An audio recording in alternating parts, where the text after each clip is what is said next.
Dominic. The weakest link, of course, is Orly. Keeping the truth of what's happened from a woman with whom he is hell-bent on spending all his time is not going to be easy. I have a conversation with him about what this means. It means slowing down, it means thinking about what he says before he says it. Is that sinking in? Say it with me. Mate, think about what you say before you say it. But it's not just Orly. We all need to be careful not to slip up. We can't give her any reason to doubt. And what's more, we have to keep her in sight. Unfortunately, there's still the running of the island to deal with, and this morning I need to get a new roof over the remaining solar batteries so we don't lose what little power we have left. I can help, Rowan says. I must be looking at her in a certain way, because she adds, I'm handier than I look. I consider saying I've had well-wishers offer to help me before, and each has been a total failure. The struggle to teach them basic stuff chewing up more time than the task itself. But if she's helping me, I'll at least know where she is. I take Rowan to the storage shed, a warehouse down at the base that sits a little higher in altitude than the other buildings, and thus isn't so wet. It takes me a few minutes to roll open the door because there is a particularly large elephant seal lying directly in front of it, and I have to reach awkwardly over him. Rowan gasps as she sees what's inside. Wow. I had the same reaction when I first got here. It is easy to assume that a remote island would not be so well stocked. But this is a wild place that houses a couple of dozen people and has to be completely self-reliant. I can't duck down to the hardware store if, say, a roof blows off a building, so tools are the one thing we do not go without. At one end of the shed are the basics. Hammers, saws, screwdrivers, wrenches, shovels, and so on. With a wall of boxes containing any size or type of screw, nail, bolt, nut, hinge one could think of. Then there are the power tools. Drills of all kinds, saws of all kinds, routers, sanders, chisels, a jackhammer, and a welding torch. There is safety gear, goggles, gloves, masks, helmets. There are ladders and wheelbarrows. Painting gear. Cleaning equipment. Light bulbs and electrical supplies. A huge area for materials like timber, glass, cement, bricks, steel. I have workbenches covered in sawdust and wood chips and metal vice grips. There is a repair pile and a junk spot. And at the other end of the warehouse is the heavy machinery. Our amphibious vehicle, the Frog, lives here, as well as the quad bike and the tractor with its various arm attachments. Oh man, she breathes. It must be killing you to leave all of this. It really is. I take an angle grinder off the shelf, place it near the door. A couple of ladders, a couple of drills. Rowan is looking through the screws and bolts, making a selection of what we might need. I feel an urge to double-check. She sees me looking and shows me. These okay? I nod. She has gathered what I would have collected myself. Next, she fills a couple of tool belts with the basics, screwdrivers, hammers, protective wear, and so on, then hands me the belt that is clearly mine, the leather old and soft and worn down almost to felt. She tightens the second, newer belt around her hips.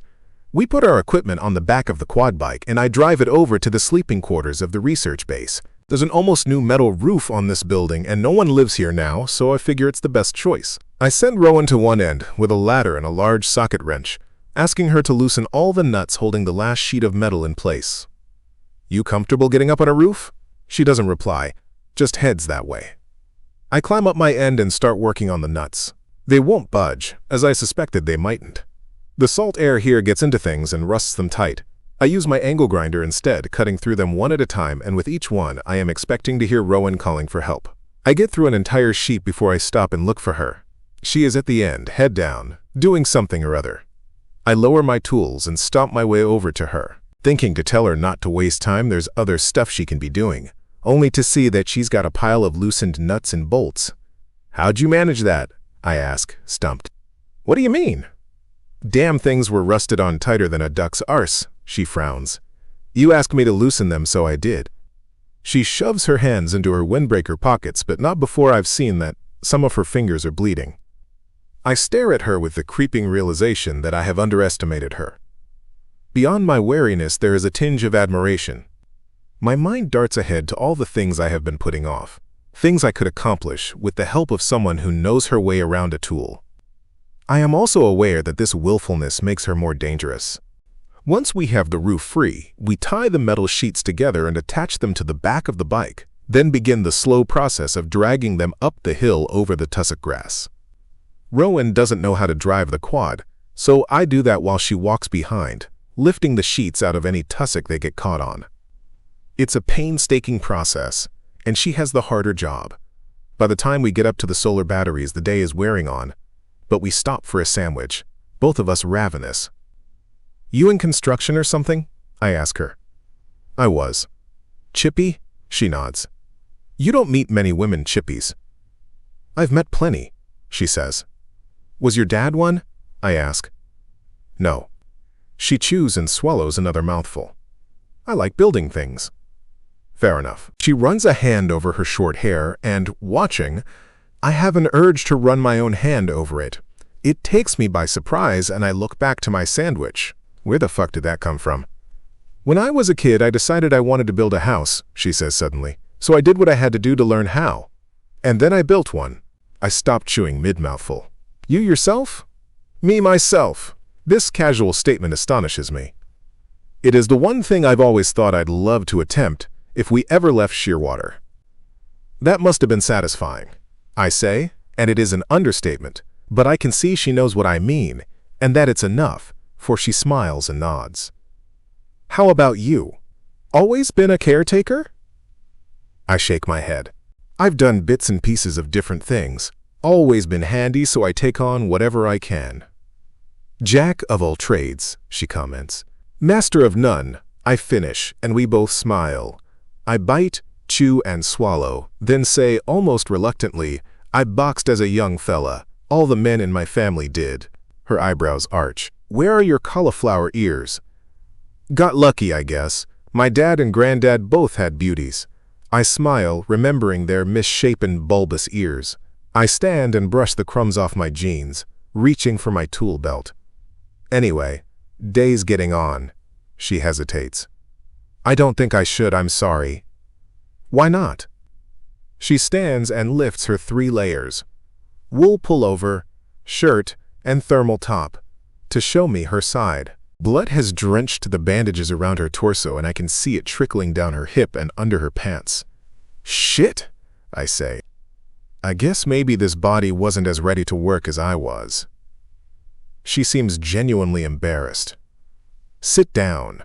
Don't give it another thought. It'll take you twice as long on your own." "Yep, I'm used to it." I set up the ladder and climb onto the roof to take my measurements. The worst part is the lack of company, so you can talk, and I'll work. I spend the afternoon replacing the roof sheets, removing old screws and bolts and tightening in the new, and she tells me about this house of hers. She describes the shape of it, and the outlook, how she designed it to have windows that would face the sun no matter the time of day, that she wanted a light palace on the hill that would look down over the mountains and the forest, that in this way it sat above like our lighthouse does. She describes the materials she used and the ways she got around not having the strength of several men, how she came up with ropes and pulleys to serve her, how she would do almost anything before she hired another set of hands for the day. She talks of laying the slab, of framing the walls, tiling the bathroom, carving the kitchen benches herself out of timber from the property. She wanted the house to be so well designed and insulated that it would hardly need heating or cooling, making it as sustainable as possible. I don't realize at first that I am smiling as I listen to her voice. There is incredible love in every word, as there must have been in every movement of her hands, every nail she hammered. I am taken from this bleak and stormy island to live for an afternoon among her snow gums. I imagine myself waking to the morning fog and the sun rising over the hills, the glorious view from her bedroom, and before I know it, I am in her bed, and then, accidentally, she is in this bed beside me. I'm uncomfortable with the intimacy of this thought. Haven't done much thinking of women in that way since I met my wife, and that was a good 20 years ago. Fuck, I've been out here alone too long. I don't even find Rowan attractive. Is that true? She wasn't attractive when she was unconscious and had ribbons scraped off her flesh. You'd have to be some kind of sicko to find that attractive. Nor was she particularly appealing after she took 2 of my children to look at a dead body. But today she is speaking to me in a language I have not spoken in a long time, my mother tongue, a homecoming. Today she looks long and lean and strong in the sunlight. Maybe the truth is more uncomfortable than I'd like to admit, that I don't want to find her attractive because I dislike her, because she is a problem, and that I need to be careful of this woman lest she creep her way into more of the rooms in my mind. I ask everything I can think to ask, not wanting her to stop talking, but eventually she says, "Is it something you've thought about doing?" It is, I admit, though I've told no one else this. "Tell me about the house you'd build," Rowan says. And so we do that. Instead, I take her to the coast and I tell her of the beach house I have sketched out in my head. I describe its shape and form and what it's made of. She says, "It's perfect." Then she adds, "But if you build it by the sea, that house will be underwater in no time." I give her a lift back to the lighthouse on the back of the quad bike because she is bleeding a lot, and I'm not sure she'd make the walk. The ridiculous thing is that I do consider it first. I think of the amount of diesel it'll take to drive the bike farther up the hill and then take it back down to the warehouse. I think of what that might mean we can't use it for in future. That's how obsessed I have become with the rationing.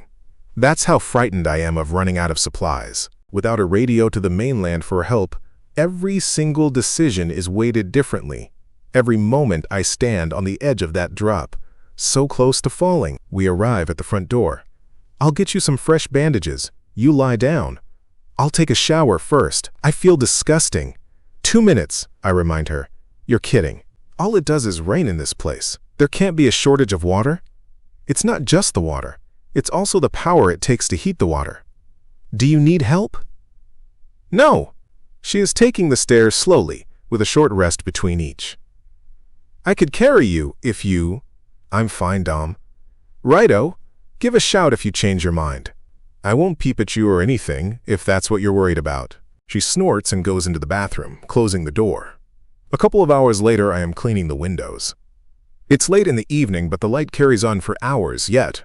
And this is a big job. I can't let it get out of hand. Every bit of glass in this place gets covered in thick layers of salt. This salt gets everywhere, into everything, and cleaning it is tedious beyond belief. Along with the wind, it's extraordinarily harsh on buildings. It works away at the windows, at their edges, and despite my almost obsessive efforts, there is always wind whistling its way through somewhere. "Do you have a needle and thread?" Her voice startles me, and I drop my cleaning rag out the window.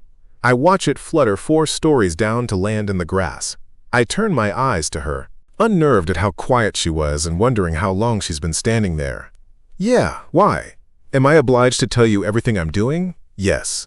"So I'm a prisoner then?" I step down off my stool. Think of the island like a military base. Everyone and everything has to be accounted for, or it all falls apart. Nobody's exempt. She considers this. What happens if someone steps out of line? Do you dole out the punishments, Dom? Judge, jury, and executioner? I level her with a look. "You're wasting my time," Rowan grins. "God forbid we waste time. Some of my stitches need redoing." "And you were just going to go at it yourself, were you?" "Yes." It is my turn to laugh. "Go and lie down. I'll be in to you shortly." The wound is on her hip, and it's deep. It is the shape of a bite, a large flap of skin unattached to the rest of her. Dark blood is smearing from it, even still, and I wish she'd told me the stitches had busted. At this rate, it's bound to get infected, and I shudder to think how much blood she's lost. "Do you know how to sew?" she asks me. She's leaning up on her elbows, looking at the gash. We've run out of rubbing alcohol. I'll have to get some more from the base, but for now, I dab some vodka on the wound to make sure it's clean. "I do." She winces at the sting. "You ever sewn skin before?" "Who do you think did all yours? Lie back and don't look." Until now, there's always been a doctor down at the base for when the kids needed stitches, and for the one time I nearly sawed off a thumb. Rowan's wounds were my first attempt, and I guess I didn't do a very good job. It's not like sewing fabric. Her skin is thick and almost rubbery, and I have to really force the needle through. Rowan makes a sort of growl and reaches for the alcohol. "That's not for drinking." "Fuck off, Dom," she says, and drinks it anyway. When I finished, we both look at the Frankenstein patch job. "Fine, subtle work," she says, and it makes me laugh. "You'll have a scar," I say, as I smear petroleum jelly over the wound. There's no avoiding it, given that butt-ugly stitch work. "It's just a body," she says. And as I dress and bandage the wound, I am all too aware of this body. and of my hands on the warm skin of her navel, her waist, her ribs. The flesh of her, the realness of her. A powerful wanting comes over me, and I could lower my mouth to this body right now. I could taste her. And then I think, don't do this. Don't start thinking this way. She's dangerous, and also she's married, for God's sake. And then I think I'm married. Except I'm not, am I? You'll need antibiotics, I say. I've already been taking them. We'll remove the stitches when the wound's closed. You let me know. I head for the door, taking the medical rubbish with me. Thanks, Dom, she says. I wasn't expecting it, or the sincerity of it, and I force myself not to look back at her. But she ruins it anyway by adding, and not even one peep. What a gentleman! Because we both know I looked. I wake in the night to the sound of crying. It is not unusual, but it kills me just the same. I sit up and put my arms around my oldest son, let him rest his head on my shoulder, and though I love holding him like this, I am panicked at the thought of the inertia within him. If he asks me something, if he wants to talk, I will have no way to help him. Let's get to the bag, I say. I can't, I don't want to. Come on. I pull him up from the bed the two of us have been sharing with Orly. The little fella is still fast asleep as I drag his brother from the room. It's very cold in the night. The stairs will do us good. Raph stops twice on the way up, leaning against the wall for support. His grief, a physical presence he must fight. Keep moving, I order him, and he does so, putting one foot in front of the other until we've made it to the top. His punches are weak and listless, and no matter what I say, I can't stir within him the energy it takes to rid his body of the poison. He is too sad, and I don't know how to help that. I'm good at dealing with his anger, but this sorrow frightens me. Dad, I miss him, he says, forehead resting on the bag. Panic flails again. If I open my mouth, I will make it worse. I need his mother here. She would know how to ease this. But I look and can't find any version of her, and I am useless. Keep punching, I say, and turn for the stairs. Dad, he begs, his voice breaking. But I don't know what else to do. I dream of that punching bag, of holding it like an embrace as it swings gently in the wind. Only it isn't the punching bag I am holding, no, it is a body hanging by its neck from the fuel tanks, its weight almost tender against me as it falls. I wake a second time to a different son wailing. Raph hasn't come back to his room. It is Orly who sobs wildly beside me. I shake him gently awake and then hold him close while he cries. I wonder why I am able to do this with him, but not with his brother or sister. Just a dream, I tell him. It wasn't real, but it is. What is it? Tell me. I am expecting a body, eaten by fish and birds. It takes some time to get it out of him, but eventually I am able to establish that he has dreamed of a bushfire, and lost in its flames were animals and plants alike. He's never had this dream before. I ask him where it's come from. He explains it is Rowan's land and house that have burned, and I sit in the dark as every piece of timber she erected turns to ash, and that house I inhabited for an afternoon is gone from around me. Orly says everything will burn or drown or starve, including us. And it is as though she has brought these deaths with her from a land so hostile, I don't know how I will ever deliver my children back to it. Rowan, I am greeted at breakfast with, "You got a screw loose?" Huh? I fumble with the coffee percolator because I have a sense I'm going to need it for whatever this is. Telling my 9-year-old that if he doesn't burn or drown, he'll starve. Oh. I get the coffee onto the stove and light the gas, then turn to face the simmering man seated at the kitchen table. That's not exactly what I said. And I told you not to use this table yet. He lifts his hands to show he hasn't been touching the table.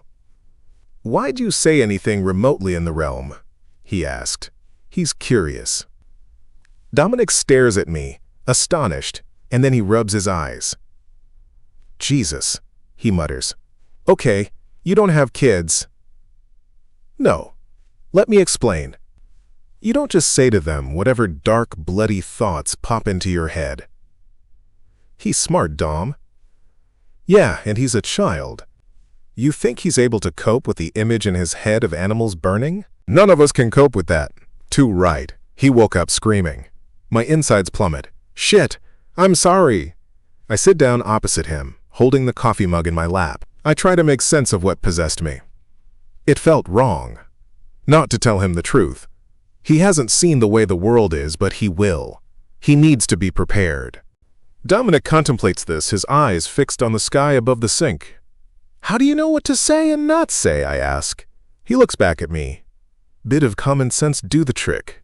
I look down at my hands, chastised. And just so we're clear, they're mine to prepare, or not, in whatever way I reckon. I know that, of course. There is a long silence. I thought it would be the body, I admit. After a moment he says, so did I. You think there will be time, but there isn't. You get the sprinkler systems going to drench the ground between the forest and the house, the fire break, or so it's called. You get the hoses ready to fight the flames by hand, if you have to. You check that the gutters are clean, you soak them yet again.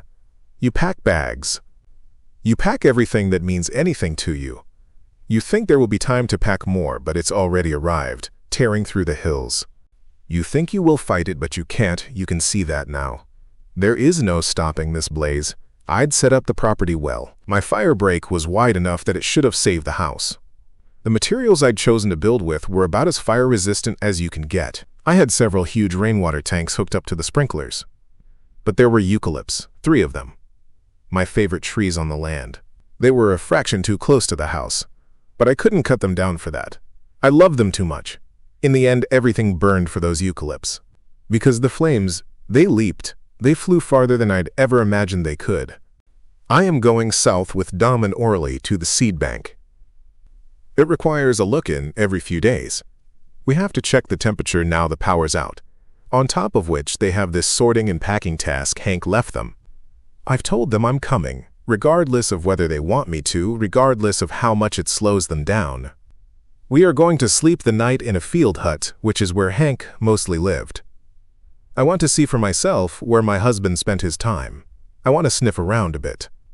Can't shake the feeling Dom's not telling me everything. If Hank has indeed gone home, there is no home, there is nothing left.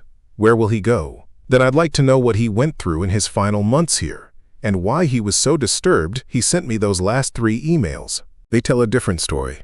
I think my body is starting to get used to the walking. I suppose it has to. The stitches have helped. There is no fresh blood. This improvement bolsters me. We make our way south. Dom quizzes Orly on his maths. The kid makes swift work of it, then turns the conversation to the land we walk through. Much of the trek is difficult, and there are stretches so steep we need ropes to help us walk up the inclines. But there are also long tablelands of grasses, with mountains rearing up on either side, sloping green hills and valleys, mossy mounds, rocky sea cliffs, and crystal blue lakes nestled within it all. It is like walking through an ancient, untouched paradise, and I begin to see the island differently, now that I have trespassed within it. From outside, from the ocean, it is dark and dramatic and uninviting, but its center is quiet, it is peaceful. I can see why they love it here so much. We reach a lake, and above it circles a giant, snowy albatross. Is it Ari? I ask. Or Nikau? Dom and Orly peer upward, studying the graceful gliding arc. It's Nikau, Dom says. Males have less gray on their wings. We watch the bird for a long while. His flight is mesmerizing. I breathe in the cold, crisp air, and it reminds me of home. Dad calls them the teenagers, Orly says, 'cause they only wake up and start flying around at midday. He seems to think this is hilarious. You can swim here, Dom tells me, if you dare. Feel it, Orly urges me. Take off your glove and put your hand in. No way, I'm not that stupid. Come on, please, please, please, please. I take off my glove, mostly to shut him up. Walk down over the rocks to the clear water. The albatross glides through the crystal reflection on the surface. The cold, when I feel it, hits me in the guts. For Orly, I let out a mighty yowl. He cracks up, goes to his knees laughing, and his dad and I are chuckling too, if at nothing else than his pure delight. We walk on, skirting a valley so green it's almost neon. That's bog, Orly tells me. Don't go down there, whatever you do. This is a type of fern. He points to a vibrant green plant with many tiny fronds. I can't ever remember its proper name. He gives his head a hard knock with his fist, looking desperately disappointed in himself. I forgive you, I say. What's that one? These are megaherbs. They don't grow anywhere else in the world except on these subantarctic islands. This one's the Stilbocarpa pilaris, and it's got loads of vitamin C. The sealers who came here used to eat it so they wouldn't get scurvy. The plant in question looks like a big green cabbage with fan-like leaves. And there is another one beside it, with a long stem to hold a bright yellow flower head. And see this mossy-looking stuff? Orly says next, indicating a large round patch of what does indeed look like moss. It's called azarella, and it's a perennial herb, but it's interesting because it gets really windy here. The wind can get so savage, you haven't even felt it yet. Rowan. And this plant has evolved to get pulled underground by its deep roots, so it can survive the harshness of the conditions. Oh, and look, this one here, this pretty one. He is touching what looks like a purple spiky dandelion. This is the one I was telling you about, the buzzy burr. Its real name is Acina magellanica. See these tiny little hooks on the seed? This is how they catch onto bird feathers and get carried around the world. A lot of the plants here are like that. They've had to find ways to survive an unsurvivable place. I peer around at the vegetation. They're pretty special then, huh? He nods proudly. And though I had thought this island's botanicals were sparse and bleak, I realize I just didn't know how to recognize their abundance. It gets colder as we travel farther south. I see frost covering the ground, and one of the southernmost mountains is completely covered in snow.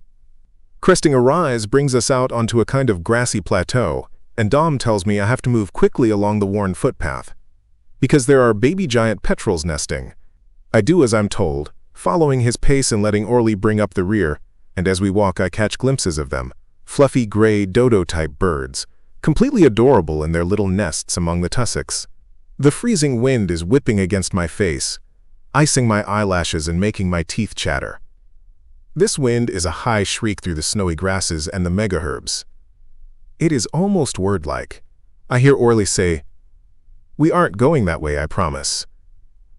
I look back at him, thinking he must be talking to me, but I see him gazing into the sky, and something about it chills me. "Keep moving?" Dom orders me, voice low, and there is an urgency I'm not expecting. I find my pace again, a little more quickly now, and my heart is racing. I can't help hearing Orly's voice in my mind and the wind is lifting. We climb down over the edge of the plateau onto a set of wooden steps, and the second we are protected by the cliff face, the wind is gone and my panic with it. What I am met with, instead, is an entirely different world, a cacophony of sound. A universe of it. My God. If I thought there were animals before, it's as nothing to this place they've brought me to. Thousands of penguins, both royal and king, squawking and screeching and chattering. Huge elephant seals flopping about, either lying on the sand, using their clawed flippers to scratch their fat bellies or throw sand over their fur, or rearing up in the water, practicing their fighting with great bellowing honks and gurgles. The racket is mind-blowing. I have never heard anything like it. Not eerie and haunted like the wind was, but wild and boisterous and full of life. I can't help laughing in astonishment, in wonder.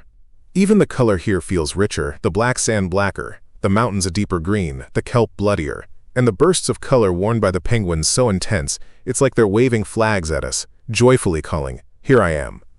"Welcome to South Beach," Orly announces, flinging his arms wide. I shake my head, lost for words. We walk along the water's edge, and unlike up at the Pinch, where the westerlies ravage and batter the beach and base, here we are protected, and the water of the bay is quite calm. I can see penguins diving, their sleek little bodies launching in and out. Here and there in the shallows are more fighting seal pups. Chunks of ice bob in the dark water and sit on the sand, and there are spatterings of snow upon the ground. Dark cliff faces rise up on either side of us, shrouded in mist, and again, at these coastal points I feel a sense of the dramatic, but this time I don't feel so uneasy. I feel moved by the beauty. "Wait here, please," Orly tells me in an imitation of a traffic cop. He uses hand signals to gesture to the penguins, and I realize there is a steady stream of royals waddling up and down this particular path between the water and the steep craggy cliff face. They start leaping up the rocks and disappearing behind a curtain of the big green cabbage. "The Royal Highway," Orly tells me. They head up through there to their nesting ground way up in the hills. This is the only place in the whole world where they breed. We can go and look at the colony later. There's still some chicks up there. They're so cute.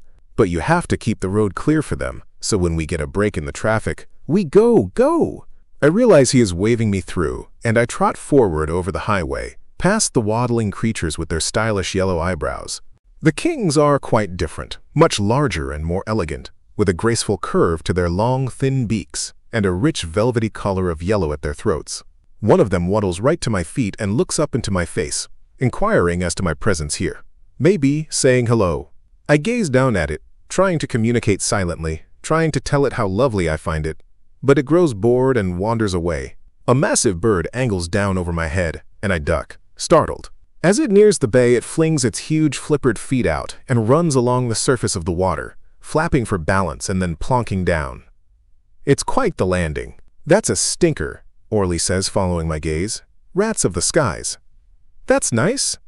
They deserve it, he tells me with a wrinkle of his nose. They'll feed on anything, the giant petrels. They'll peck out the eyes of baby seals. I can't help laughing. You sound excited by that, you little freak. Don't get too close to them, okay? They have a special defense mechanism you don't even want to know about. Roger that. They spew fish vomit on you, he cries gleefully. My nose crinkles. I thought I didn't want to know. I've been building to something, but I'm not sure how to frame it. Dom's instruction about using common sense forefront in my mind. Hey, I'm sorry I scared you with the talk of the fire. You didn't, he says brightly, then skips ahead. Righto, I hurry to catch Orly, and we follow Dom, who now waits by the entrance of a cave. It seems to sit at the base of the snowy mountain I could see on approach, and it has, I see as I draw closer, a man-made floor. It's not a cave, it's a tunnel. The long, dark tongue of a tube snakes out. From its end trickles a steady stream of water, making its way down to the sea. He's got a pump in there somewhere. Why's there water, Dad? Orly asks, sounding panicked. It's all right, mate, Dom says, not looking at either of us but turning to lead the way down into the dark. Just the storm. But that was nearly 2 weeks ago, Orly says, and is met with silence. We follow the piping. It gets a lot colder as we descend the tunnel. The heavy snow parka that was too hot for hiking across the island is now necessary against the icy air. Up ahead, Dom switches on a string of lights. I imagine this would be a terrifying walk for those who suffer claustrophobia. I have never been bothered by small dark spaces, but there is something unnerving about walking down into the depths of this island, with its whispering winds and its ghosts. Easy to imagine there is something very old waiting down here for us. And with the orbs of light to guide the way, the shadows seem ever deeper. How long is the tunnel? I ask softly, not liking the sound of my voice, but needing to get a sense of our depth. 150 meters, Dom says. I was expecting the water to have dried up, but in fact, by the time we get down to the chamber door, our feet are submerged. The pump is working away, siphoning out as much as it can, but it already seems overloaded. Don't let it get inside, Orly exclaims. I won't, it's okay, Dom says. But there's not much choice, really. He pulls the heavy door open, and the water runs in. We're in a kind of antechamber, its walls covered in ice. There are special sub-zero suits hanging in this chamber, and we each pull one over our other layers. They have built-in gloves and hoods that cover most of our faces. But as we open a second door into the seed vault, I feel the cold striking straight to my extremities. My fingers and toes, my ears and nose all start stinging. As an afterthought, Dom asks, "You don't have any heart conditions, do you?" I stare at him. "The cold," he explains. "Jesus." I shake my head. We are in a cavernous space, with tall rows of shelving.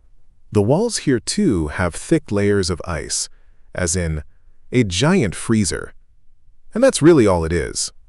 For all of Hank's descriptions for his passion about this room and what it holds, I never thought it would be so plain. It is just a very large, very cold storage unit. I try to hide my sense of anticlimax from Orly, who was gazing at the place as though it's a royal Egyptian tomb filled with riches. Our breath makes clouds in the frigid air. It wasn't purpose-built, I asked Dom. No, this cave has been here a lot longer than the seed vault. It was used by the 19th century sealers.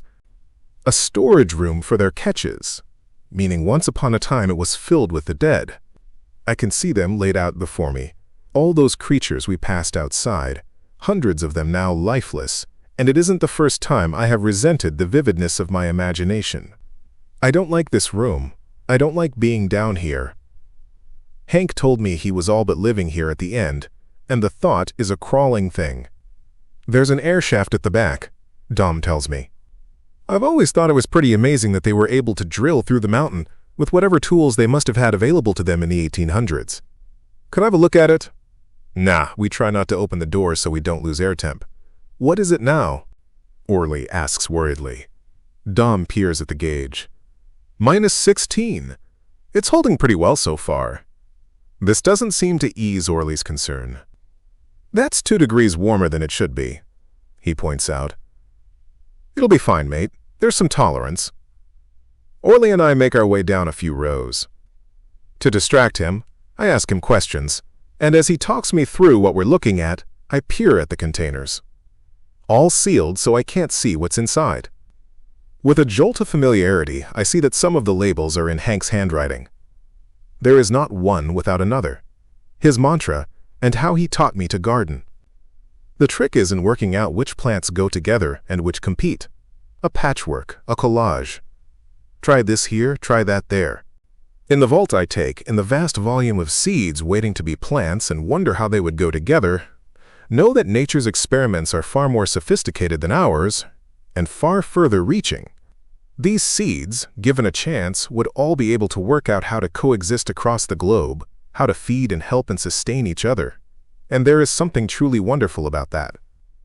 Dad told me you're married to Hank, Orly says. I glance sideways at him. Yep. He was nice. He talked to me about the seeds. We did lessons with him sometimes. He told me about you, I admit. In our calls, he said he'd met a very smart boy with a passion for botany. Orly beams. It's easy to see how much this means to him. He told me about you too. What did he say? Just that you guys had a garden. I smile. I suppose it was kind of the main thing to say about us. What was in it? Orly asks. In the nature corridor? I don't know where to start, so I begin with the trees that were already there. The snow gums, of course, but also the mighty ashes, some of the tallest in the world, and the old-growth alpine ashes, the manigums, the eucalypts. I talk about the long silvery grasses and heathlands that cover one hill, and I tell him about the wildflowers Hank and I planted from seed to cover the entire stretch of meadow.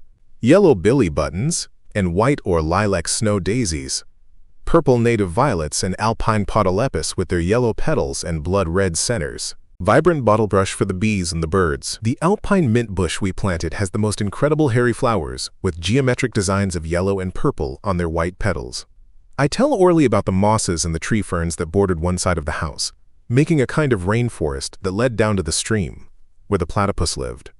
A delicate silver-dollar eucalypt, my favorite of all, right outside my window where the rainbow lorikeets came in pairs to feast. And on. So many plants over the years. So many experiments. The climate, there's a challenge, I say. Not as bad as here, but still tricky when you're thinking about what to plant. Did things die? Of course. Wasn't that upsetting? I think about it. I mean, yeah, a bit. You get disappointed, for sure. But that's the life of a gardener. And it's the life of all plants, right? Of living things? Nothing lives forever. He frowns and walks on, contemplating that. I stand beside my husband's handwriting for a little longer. Rhododendron campanulatum. He has scrawled on one of the boxes, Himalayan region of Nepal. Nearby is Calluna vulgaris, heather, from Scotland, and I wonder at how they are organized, as it doesn't seem to be by region. I then wonder at the fate of these two plants. Have they been chosen for life or for death? It comes over me like the mountain we stand beneath. Now that I am here among them, contemplating the scale of these seeds, there are so many of them. I can feel the weight Hank must have been under. I can feel the burden Dom spoke of. How to let go of plants and trees and flowers and shrubs. How to let go of the most exquisite, the most unusual. How to let biodiversity die in favor of what humans can eat. Not only do I feel this weight, I see the future laid out before me. A vast stretch of crops and nothing else, nothing wild or natural. and even these neatly planted rows, threatened on all sides by flame and flood. All of Earth, a wasteland. I turn and follow Orly because I don't want that image in my mind any longer. Father and son explain to me what we are doing with the seeds. How we are referring to the list. Hank has left us, so long it is collated in a thick binder.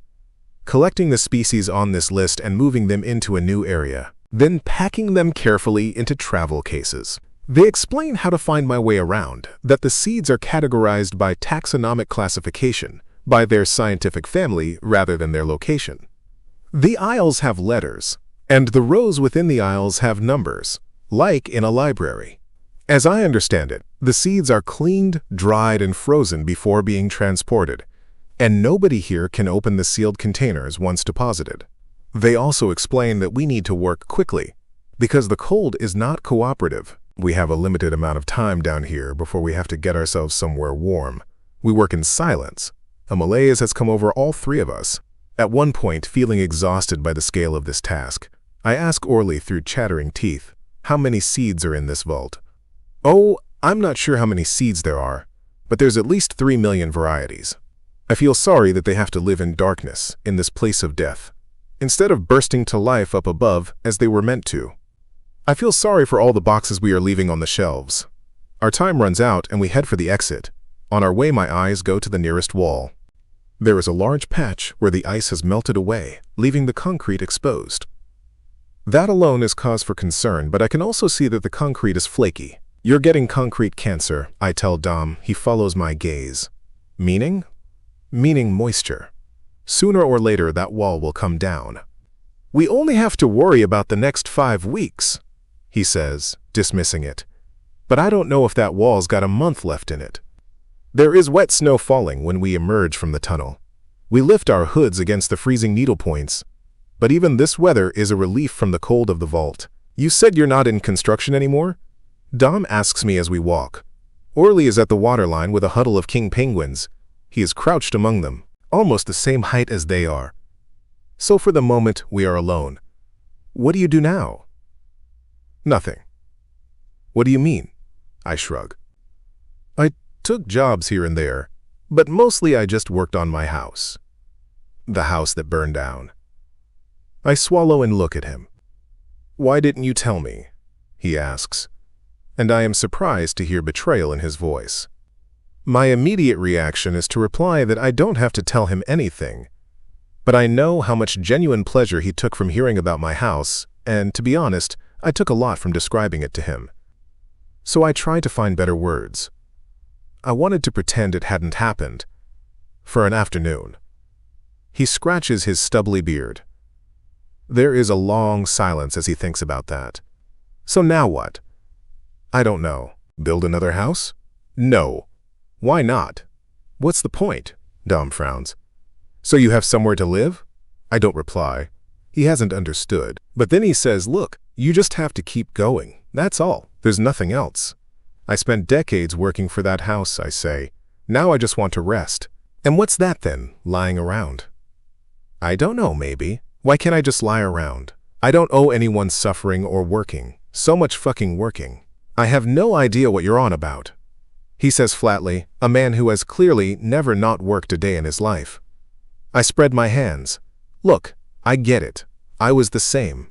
I dropped out of school when I was 15 so I could get a job to support my sisters. My dad had bailed and my mum she couldn't work. So I did. It's all I did. Back-breaking labor for years and years. I had this insane drive to build a house that would keep my sisters safe, but it was stupid. And I'm sick of trying to make things that will survive this world because nothing can anymore. At first I think he's done with the conversation, that he will let that be the end. But then he says, most of what I do with my days is repair things that are going to break again soon. I just fix them, and then when they break, I fix them again. It's like pushing shit up a hill. So why do you do it? Because someone has to, or everything just stays broken. He walks a couple of steps ahead, and I take the moment to watch him. Watch a droplet of water run off the tip of his nose. Watch another slide down into his beard. I imagine the taste of it, of his skin on my tongue. It startles me, and my foot glances off the edge of a rock and I stumble. You okay? I nod, but I'm not. I know the curl of desire when I feel it. There are 2 field huts. The closest has a blue door, the farther a red. Hank spent a lot of time living in the blue, so that's where we go. His room is small and empty. There are no pictures, no personal items. He has cleared it out completely, so that when I sit on this bed where he slept, I feel no part of him, and when I climb between his sheets, there is no smell to bring him back. Nothing at all. I am alone. I think of how I have felt this way in our bed too. The bed we shared before it was ash. In the kitchen there is a small gas camp stove. Dom and Orly are already boiling frozen vegetables in pots and searing fillets of fish in a pan when I returned from the bedroom. I closed my eyes for seconds and slept without meaning to. In my dream, a child was running from me, hiding in the gaps between floorboards where I couldn't reach him. I have had this dream before, but not for many years. It disturbs me that it should return now. It stinks of bleach in this cabin. The smell seems incongruent to the feel of the place, and I try to work out why. Is it odd that it's been cleaned so recently, given nobody has lived here in weeks? Maybe Dom and his kids stay here regularly when they visit the bank, and like to keep it spotless. The snow has turned to rain, and it batters the windows. I look out at the ocean. "What's that?" I ask, pointing to the water. There is a kind of shadow beneath the surface, a shape. The waves crash over and around it. They come to either side of me. There was a 3rd field hut, Dom tells me. Green. The sea used to be farther out, Orly says, but it came in. It happened in the night, Dom says. A storm took out the support posts, ate the outcrops. The hut sank into the waves. The hairs on my arms stand on end. Was anyone hurt? No, Dom says, but I catch the glance between father and son.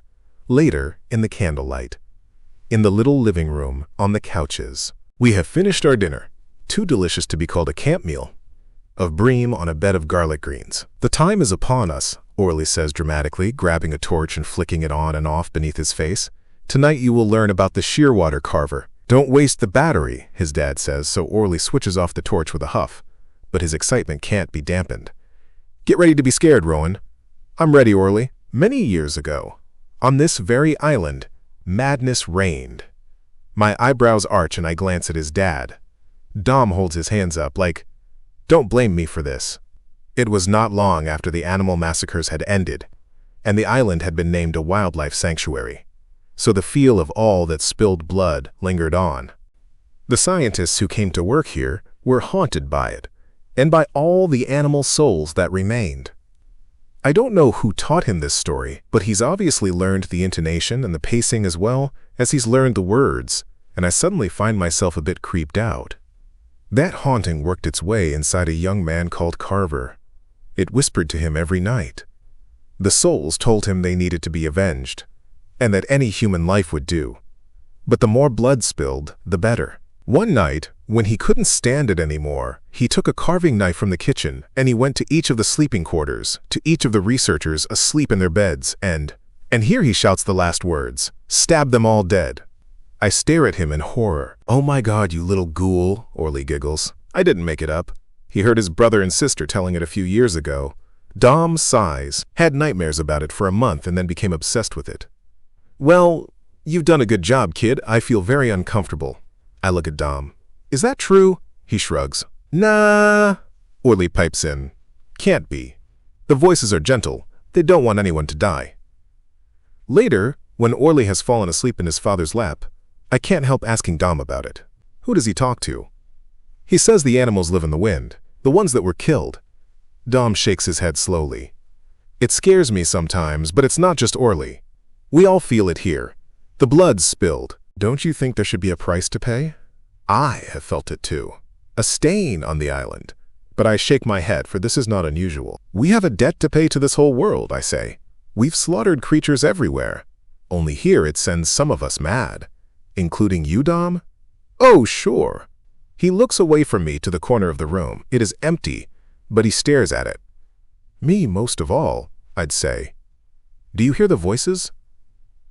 I only hear one.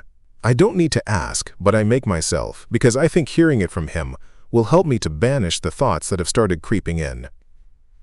Whose? Dom looks at me. My wife's.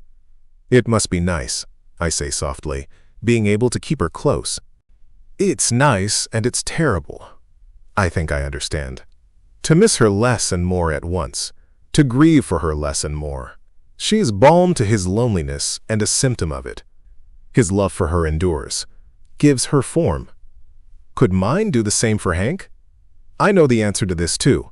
I would not let it. I have made my love for him weak. Designed it to be so, that it should be easier to cut myself free of.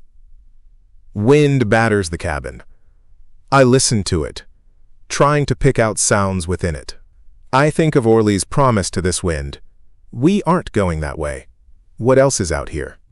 I return to bed and try to shake off the images in my mind, of carving knives in bellies, but also of winds that carry ghosts upon them. I want to feel something else. I want to reach for a shadow of the love Dom has inside him, wish to know if I am capable of it. So I imagine Hank's hands on my body, in his bed. I try to feel close to him, but it has been so long since my husband touched me that I can hardly remember the feel of him, and anyway, a part of me knows he will not conjure the feeling I want. Instead, there is another set of hands, a set I spent yesterday watching as they held tools and worked metal. It's these large, strong hands that I can feel on my skin, and it's as if where they touch, they smooth away pain. They set alight a different sensation. It is easy in the dark to imagine he is not lying in his own bed, thinking of his wife. It is so easy to imagine he is thinking of me, and vividly enough to drive him from that bed and into this one. And when it's over, when I have drifted down the other side, I am myself again, enough to lie here in shame and know how stupid it is to imagine not an ending but a beginning. The trip to the field hut and the seed vault has offered no clues as to why Hank left without telling me, although that's not exactly true, I suppose. I may not have found anything physical, but I felt it, didn't I? The weight of his grief, the terrible haunting of this island, and the burden of his decisions. Maybe it was all too much, the choices he was having to make, and so he boarded that last ship with the rest of the researchers and he sailed home to the mainland. But instead of coming to find me, he left me instead. Maybe he has left me.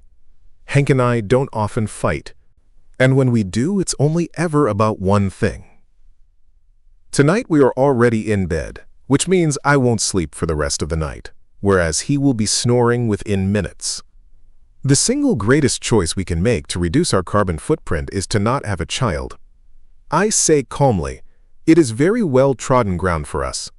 We have been over the science so many times it feels embarrassing to wield it at him again, but I don't know what else to say. How many times have we decided together that it means something to us, to live well? Why would the choice to have a baby be based on a different set of values? Because it's different, Hank snaps. He is the first to sit up and put his back to me, which is how I know this is about to go downhill fast. I don't get it, I say. I thought you were as concerned about this as I am. You've always claimed to be. Us not having a child is not going to save the planet, Hank tells me. What's going to save the planet is nobody using any more fossil fuels. That's one part of it. No, that's the whole of it. So you don't think we have any personal responsibility? I shake my head. Bringing children into this apocalypse is selfish and unethical. Fuck ethics, he snarls. He turns on the mattress and now I have to sit up too. Because otherwise he is looming over me. And I need the space, I need my own ropes to retreat to. I want a child, he says bluntly. There's nothing wrong with that, and I can't stand that you try to make me feel guilty for it. That's not what I'm trying to do, I say, even though maybe subconsciously I have been. I suppose I want him to share my guilt. It is a heavy thing to carry alone. Your arguments don't hold up, he declares. And in all honesty, he's right, they don't. I can feel them falling away, can see that he won't accept the same lines anymore. It is true, what I've said about the cost of children to the world, but it is not the whole truth, not my whole truth. That has more to do with the harm the world will do to my children. That is where the deepest currents of fear live, though I can't say this aloud lest he dismiss it as carelessly as he does my other fears. I don't want a child, I say. I have been clear about that from the day we met. Bullshit. You've been umming and ahhing about it for years, doling out little morsels of bait to keep me on the line. I don't deserve to be treated like this, Ro. It would not kill you to do something for me. I stare at him. In the years we have been together, it has become very clear to me that he does not see me at all. I am actually not so bothered by this. What an ordeal it would be to be known, but the umming and ahing? If this is how he has perceived one conversation we had years ago, then I don't know how to make sense of a single communication we've ever had. It was a time during which I questioned myself and came to realize that the problem was not that I didn't want kids, or maybe more specifically didn't want to nurture, to love, to care for, and raise something. The problem, the true heartbreak, was wanting those things, and also feeling like I couldn't, in good conscience, have them. I thought he understood me. I thought he accepted the vulnerability. I battled to show him I thought we were closer for it.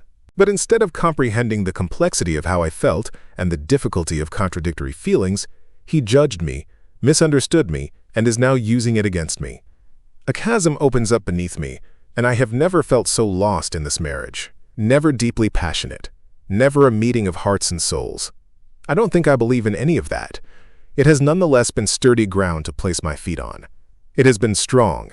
It has been joyful to share a vision, to work toward this home we are building, to love this place together. We have made a life here, have grown and raised it.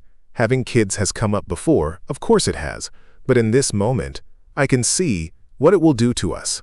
I can see that for him they already exist, and that by saying no I am killing them. One day soon he will hate me for them, for the children. The trek home from the field hut is much harder than the hike there. The weather turns bad, the wind chill dropping the temperature to -5, freezing rain burning our cheeks and noses.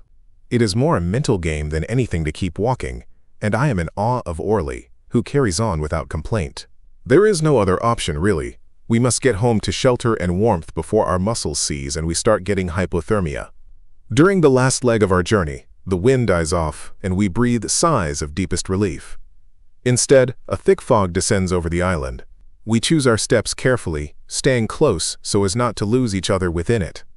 I reach out and my hand almost disappears. It is eerily quiet without the wind, and even the cries of the birds have fallen away. I listen instead to the sounds of our breathing, to our boots on the grass. Dom leads, Orly between us, me last, which is why it concerns me to hear footsteps behind me. I stop and turn, but there is no one there, just a wall of white, so thick I can imagine choking on it. Something touches my hand and I yelp, spinning around, but it's only Dom, looming over me in the fog. "Hey, it's okay," he says. "Fuck," I say, trying to slow my heart. Orly doesn't laugh. He watches me with concern, his pale blue eyes very bright in this light. "Stay close," Dom says. And I do, shaken. Is this how it will feel when the world starts to crumble? Like you can't see where you're going, and at any moment you could lose your people and be left to wander alone. We hear the sound before the lighthouse appears, the long, slightly mournful notes of a violin drifting through the fog to us. Not a light, but a song to guide us home. "He's playing!" Orly exclaims and runs inside. Dom pauses to listen, and I stop close behind, still scared of getting lost even within sight of home. We stand in the white and let his son's music wash over us. It is beautiful and strange and familiar. It takes me a little while to identify the sound it calls to mind. It's whale song. I am about to say something when I catch sight of Dom's face and see that he has tears in his eyes, and I am so frozen, so mortified to have trespassed into this private moment that I am unable to speak or move, for fear that he will remember I'm here. But he looks at me, shakes his head, and offers by way of explanation. I wasn't sure he'd play again. The eerie sounds continue, and we stay to listen. It is a searching call, and within the notes I can see the whale swimming a deep and endless ocean, seeking another of its kind. I think Dominic Salt will stand here for as many minutes, hours, days as his son plays. That bond I can see in the man's eyes, that love, the universe of it. I have chosen not to know that. I thought I had made peace with that fact. I thought I wanted it that way, and then I came here. Dominic, what I miss most is not any of the things I expected. It's having someone to talk to about our children. The hilarious things they say and do, the insights with which they blow my mind, and the ways they change frequently and without mercy. I need her to help me process and deliberate and delight in. I want to laugh with her, to be awestruck with her. I want her to look at me and wonder, acknowledging what profound creations we have made together. What I miss is having someone to look at in moments like these, someone who understands not just the talent or cleverness of our children, but the wisdom, the immensity of feeling they hold within. Instead, I marvel at them alone. Raf, he plays for his sister because she asks. He doesn't want to, might even be a little frightened of it. But the truth is, he would do anything for her. He sits by his bedroom window to tune the fiddle quickly and with an ear honed over years of practice. He tightens the bowstrings. He doesn't hold the instrument high under his chin, but rests it almost lazily on his shoulder. And then he plays. Fen is sprawled on his bed to listen. Raf tries something upbeat at first, because the point of this is to make her worry less about him.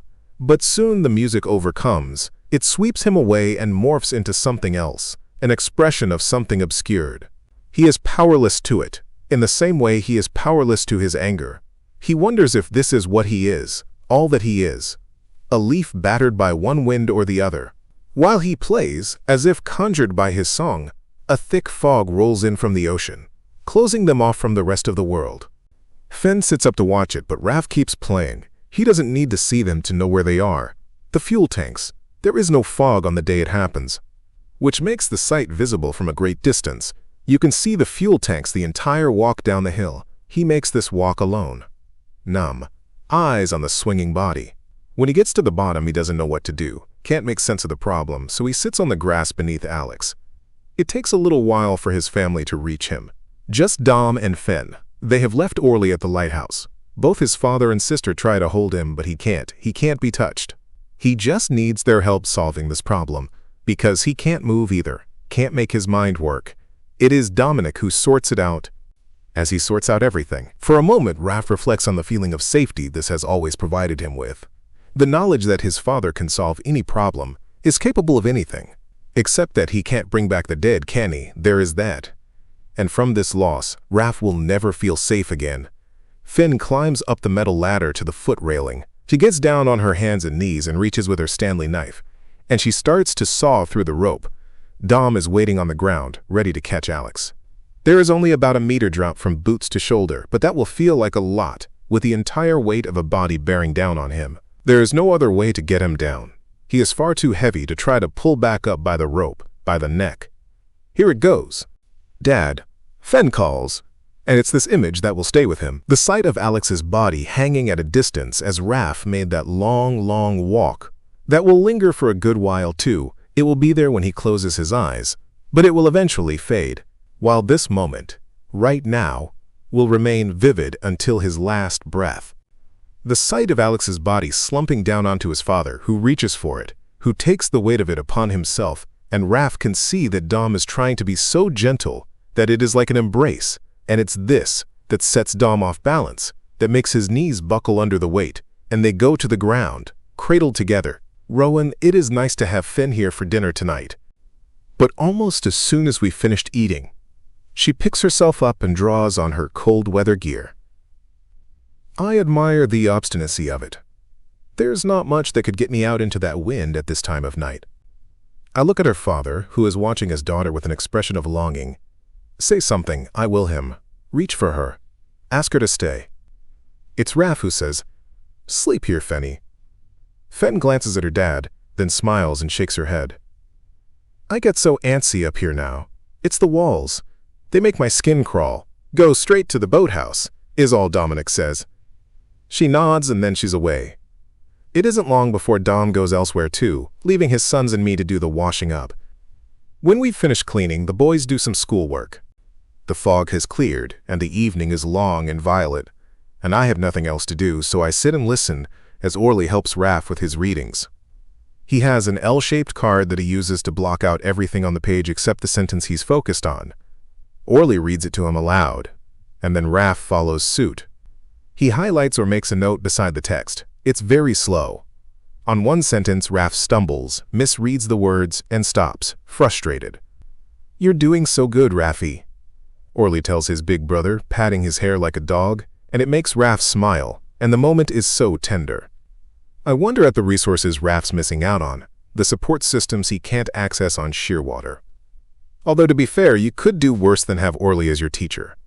I go into the lounge and sit on the rug to stretch my muscles. They feel tired and stiff after a rugged 2-day hike, and the movements pull at the scrapes and cuts, but I know I will feel worse tomorrow if I don't do this now. My thoughts drift around the lighthouse to each of its occupants, to the boys engrossed in their work, to the man somewhere above. They dart down the hill to the beach, to the girl among the seals. I think of parents and children and the choices they make. I think of my mother. I dream of her often, but I don't usually let myself think of her. Right now I can't help it, because I know what it's like to have a parent who chose an unusual place for your childhood, who chose to expose you to something strange. Once, I thought our houseboat was an adventure. I thought we were lucky to chug up and down rivers and along coastlines, to see country and city alike, to explore bays and harbors, but also village ports and stretches of forest. But these moments, in reality, were far rarer than the ones we spent moored in smoggy loading docks among freight ships and shouting cargo workers. Far rarer than the ones we spent alone on a cramped and cluttered boat, waiting for our parents to come back from work, or making our way to and from school along busy highways. Only me to keep the 4 of us safe, and me not much older than the others. For a while, I looked back on those years and told myself they were idyllic, that we were lucky. But the haze eventually cleared and I saw it for what it was: survival. I could never resent my mother for that.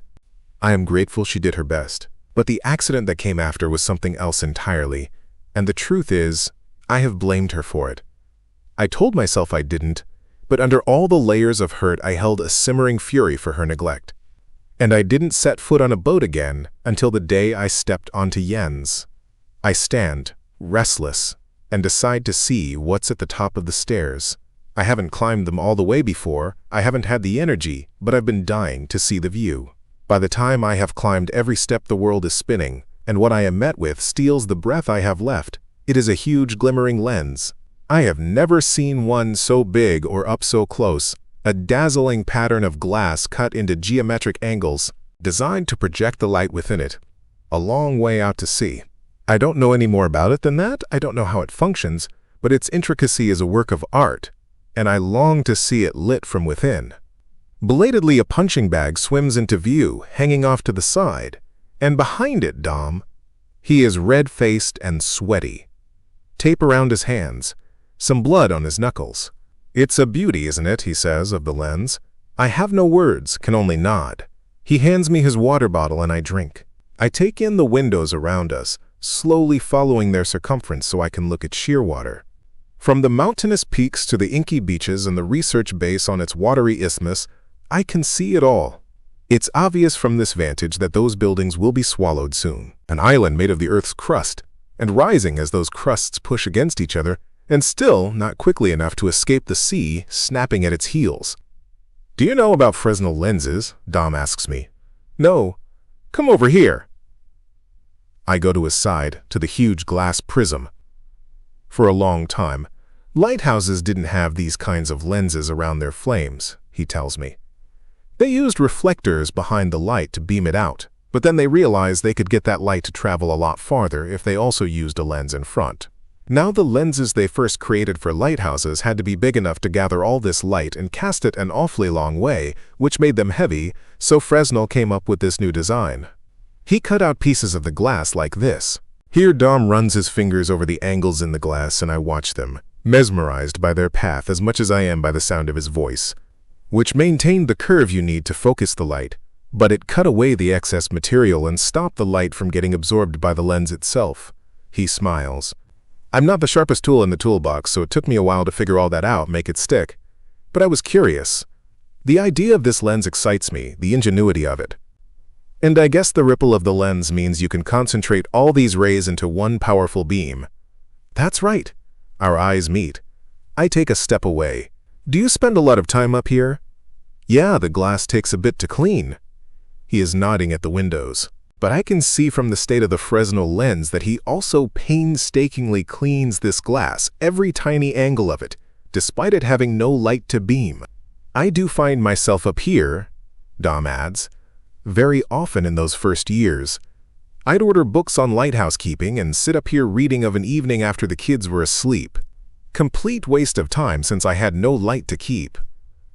He smiles ruefully. This man who believes anything that offers pleasure must be time wasted. This lighthouse was shut down before it had a chance to become electric, so they had to keep the flame alive themselves all night. Most likely there would have been 2 blokes out here at a time, or a husband and wife, and they'd rotate through 4-hour shifts, 4 on, 4 off. Always keeping this light alive, no matter the weather or their own health. Trimming the wicks, keeping the flame clean and strong, making sure there was no smoke, lugging the oil up and down the steps all day and night. It sounds arduous and lonely. He nods. I can see he is swept away by the romance of it. He walks to the window, looking out at the ocean. It was such a perilous, bloody thing. Getting aboard a ship back in those days, he murmurs. Easiest thing in the world to get lost. Then you had bad weather to contend with. Not just storms, but fog, too. Fog was a killer. But they knew they could rely on the 2 people up in this tower to be calling them in to safety. Their lives were in the hands of the lighthouse keepers. Dom opens the door and steps out onto the small balcony that wraps the whole way around the tower, which I'm guessing was built so the keepers could clean the windows. I follow him and feel a battering blast of cold wind. My hands reach quickly for the railing, and then I feel Dom's on my back, steadying me, making sure I don't go anywhere. To the west, the sun hangs heavy on the horizon, staining the sky gold. I managed to get hold of an old journal belonging to one of the keepers who was here in 1850. Dom is standing close so I can hear him over the wind. What struck me was how often he'd hear from the wives of the sailors who'd set out here. They'd contact him, Morse code back then, and they'd ask if he'd seen this ship or that ship yet. And could he please tell them if William was still aboard and healthy, or John, or whoever. And I started to think about how so much of a keeper's job is to wait and watch, holding men's lives in their hands. And I'd dream in those days that my wife, that Claire was out on a ship at sea, and I was up here watching for her, and if I could just keep the light on, I'd show her the way home. My chest aches. Hell, I say softly, and he leans in to hear my voice. Instead, you got me, washing up on your shore. Dom studies me. That I did. He guides me back inside and closes the door, shutting out the wind. A Fresnel lens and a punching bag. I comment. The bag is swinging as though of its own accord, incongruous in the room. Helps Raph blow off a bit of steam, Dom says. And you, I point out. Dom seems uncomfortable with this, but I have found him up here punching. He looks at his wrapped hands. I don't usually, shakes his head. I didn't ever want this for my boy. I wanted his life to be different. But he has such a temper. There's a power to it. I try to help him be equal to it. By punching? Dom looks at me. I think of Raph's violin song. And of the pain in it. It's not my place to say anything, but we will be gone from here soon and we will never see each other again, and Dom already hates me. So I say, instead of trying to make him as hard as his anger, you could help him to be softer than it. Dom's shoulders sag. He turns away from me, walks to the window and slowly unwraps the tape from his bare knuckles. I watch him, unsure if I should leave, feeling a compulsion to speak again, to sweep the moment from the room, to undo any hurt I've caused him. He beats me to it, taking us elsewhere and leaving my words behind. Have a look at this, Dom says, opening the Fresnel lens and showing me the lamp within. There is an elegant cylindrical flute of glass around the oil wick burner. This little glass chimney would have worked like a real chimney, drawing the hot air up through it, the oxygen feeding the flame and making it burn more brightly. He takes such clear and simple joy from this feat of engineering, the clever details of invention, and I remember having this precise feeling years ago when I first wanted to understand how things work. And I feel it again now, but it is not this lens I find myself wanting to pick apart, to get to the insides of, to know. It is Dominic Salt, Rowan. For long, disorienting moments as I wake this morning, I think I am in my bedroom in the snowy mountains. I wait to hear the song of the kookaburras, the magpies. I breathe in for the scent of eucalyptus and wattle. Decide I will go down the hill and feed the wallabies before the mist clears.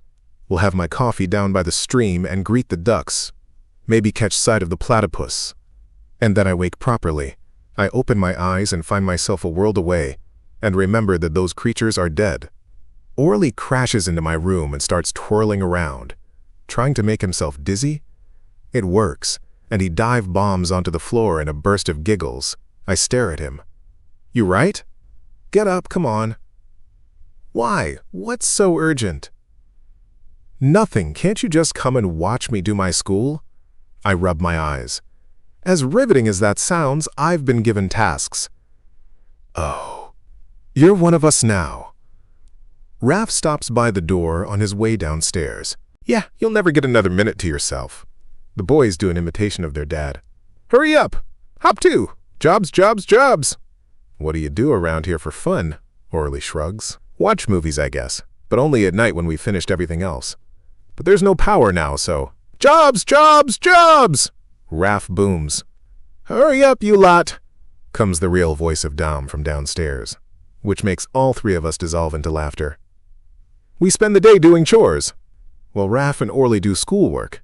They do an awful lot of schoolwork for kids who are meant to be on holidays. I'm asked to wash the clothes. It dawns on me only as I stare at the dead washing machine what washing the clothes means without electricity. I have to hand wash every item, including all the stinky adolescent boy clothes and, worse, my bloodied bandages which are stained beyond repair no matter how hard I scrub and beat.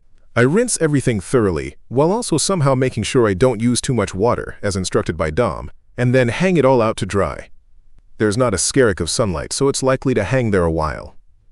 Next, I chop vegetables to get the soup on the stove, have some lunch, spend the afternoon helping Dom repair a broken window, and then watch him and his boys do their daily exercises, body weights for strength, running up and down the steps for cardio, then boxing at the bag for both. I am dizzy just watching them. But honestly, it's been a good day. I like having things to do. I like to feel useful, instead of just being an extra mouth to feed. The simplicity of it reminds me of life on the houseboat, of a family apart from the world, toiling away together. And I wish Liv and Jay were here, although they both hate chores with a passion, so would probably loathe life on Shearwater. Finally, we eat dinner, and then Raph says he will take a plate down to Fen. We're going with him, I tell Orly, because these kids haven't had a single moment all day to enjoy themselves. Dad too? Orly asks. I think about how much I want Dom to join us and say he's not invited. We pick up Fen on the way, giving her only a few minutes to eat her dinner and then tugging her along. We stop off at Dom's workshop to scavenge a few tools, which horrifies the kids. We have to ask before we use any of this stuff, and then the three of them follow me around the coastline to the second bay, to the penguin barrels. I hand out the shovels and hammers so each of us has a tool to hand. Then I look at the huge, rusting barrels. I think these have possessed this beach long enough. I swing my shovel hard into one of the old rivets, making an echoing clash of the metals. The penguins hovering around decide to move a little farther away but don't seem overly bothered by the noise. These are historical artifacts, Raph protests.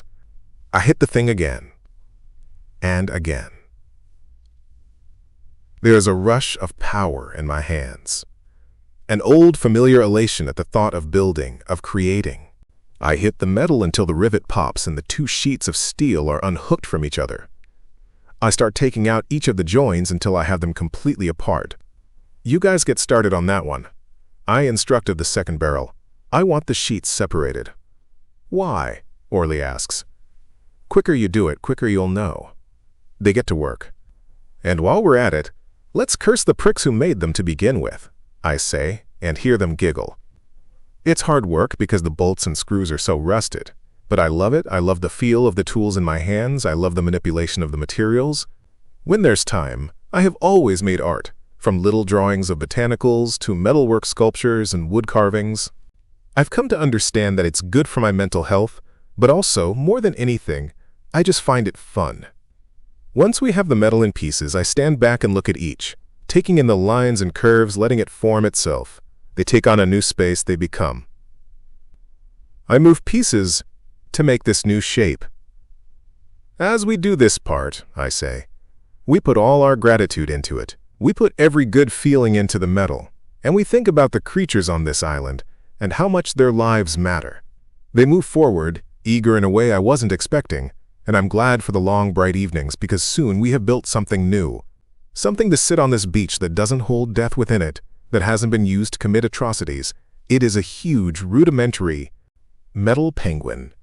It is cute and sort of funny, really, which I suppose is exactly what penguins are. "They'll love it," Fen says proudly, and I know what she means. There is a call in this sculpture, a kind of reaching back for all the penguins who came before, for all the little creatures killed. A message to them. "I don't think they're bothered by this barrel," Raph says. "You see them hanging about here. We're the ones bothered by it." "Good," Fen says. "That they don't know. Kinder if they don't know. I don't tell them I think trauma lives on in animals the same way it is shared through generations in people. I don't say I think everything on this island knows what these fucking barrels were for. It won't stay standing," Raph says as we walk home. "Not in shearwater weather. Not unless we weld it. I agree. Dad has stuff for that. We could ask him. He'd just say it was a waste of time," Fen says. "And then we'd get in trouble for taking his tools." "Well, he'd be right about the first part," Raph mutters. "He has his father's work ethic. All work, no play. Which I guess is fine if you're a man in your 40s or 50s or however old Dominic is. It's not fine if you're 18. "What do you plan to do when you leave here?" I ask them. Nobody answers. I wonder if it's because they don't know, or because they're scared to say their desires aloud. Into the silence, Orly says, "I'm going to visit Mom. She's in the cemetery at the top of the hill," Fen explains, which could be anywhere. I reach for Orly's little hand. He holds on tight. My intention is to return Dom's tools, carefully cleaned of any evidence of use. But as I near the entrance to his workshop, I see movement and freeze. The rolling door is open and Dom's bustling around in there. I'm about to hurry in the opposite direction, thinking to stash the shovels and hammers somewhere until he's gone. But something stalls me. He is bent over the floor. I glimpse a trapdoor. He's putting something in an underfloor cavity. I wait around the back of the big building until I hear him walk away. Then I wait a little longer to be safe. I have to roll open the door once more, and I know he can hear the scrape of metal from quite a distance. I duck under a small gap and close it behind me. It's dark inside, and it takes a few moments for my eyes to adjust. Shapes appear. The scent of woodwork, more familiar to me than any other smell. I can see he's pulled a trolley of tools over the trap door, which makes my heart thump a little more quickly. Why cover it like that unless you mean to hide it? I slide the trolley out of the way and open the hatch. It's difficult to see. A pile of things. Papers, I think. Books. And sitting on top is a phone. I'm fully expecting it to be dead, so this doesn't surprise me. It's the phone case that stops my lungs, decorated with pressed and dried botanicals preserved between plastic. "Bit on the nose, Ro," he said when I gave it to him, but I knew he liked it. I recognize his laptop too, and there, among the pile of my husband's belongings, his passport. "Orly, let's talk seed intelligence." Yeah, you heard me. On the southwestern tip of Florida is a mangrove swamp, one of many. This swamp gets fed nutrients by the ebb and flow of the tide, which is one of the reasons it makes such a rich and diverse ecosystem. Its bacteria feed worms, oysters, barnacles, billions of them, and these feed fish and shrimp, which feed all kinds of water birds, as well as the odd crocodile. The brilliance of this comes down to the intelligence of the mangrove seeds. Unlike most plants, which need soil to germinate, the mangroves have evolved a special way of helping their offspring survive. Instead of dropping the seeds, like most plants do, they germinate while still attached to the parent tree. Dad would love this. If he could keep us attached forever, I think he would. And then the seedling grows within the fruit, fed by photosynthesis, until it's ready to drop into the water. This seed is more buoyant than other seeds. It knows where it's going and how it will get around. It's going to use the current. The seed travels along the Gulf Coast, looking for its new home. But something doesn't feel quite right to this seed. It detects some deficiency in the environment, some warning that the conditions aren't quite right. So it carries on, traveling around to Louisiana. The marshes here are healthy. The seed decides to stay. It physically changes its density. Yep, you heard that right. So that it floats vertically instead of horizontally. This way it has a chance to lodge in the mud and send out roots. But it doesn't lodge. It tries, it fails, it carries on. It changes its density back so that it can float more easily and continue its search. It has now altered its own form twice, by its own choice, in order to survive. It travels on, carried by the ocean currents, down into Mexico and farther around the Gulf. At last it reaches the Yucatan Peninsula, so mangrove-rich. It's an oasis for the seed, a place to make a home. The seed changes itself yet again, and this time it works. This time, its long body is caught in the mud and able to take root.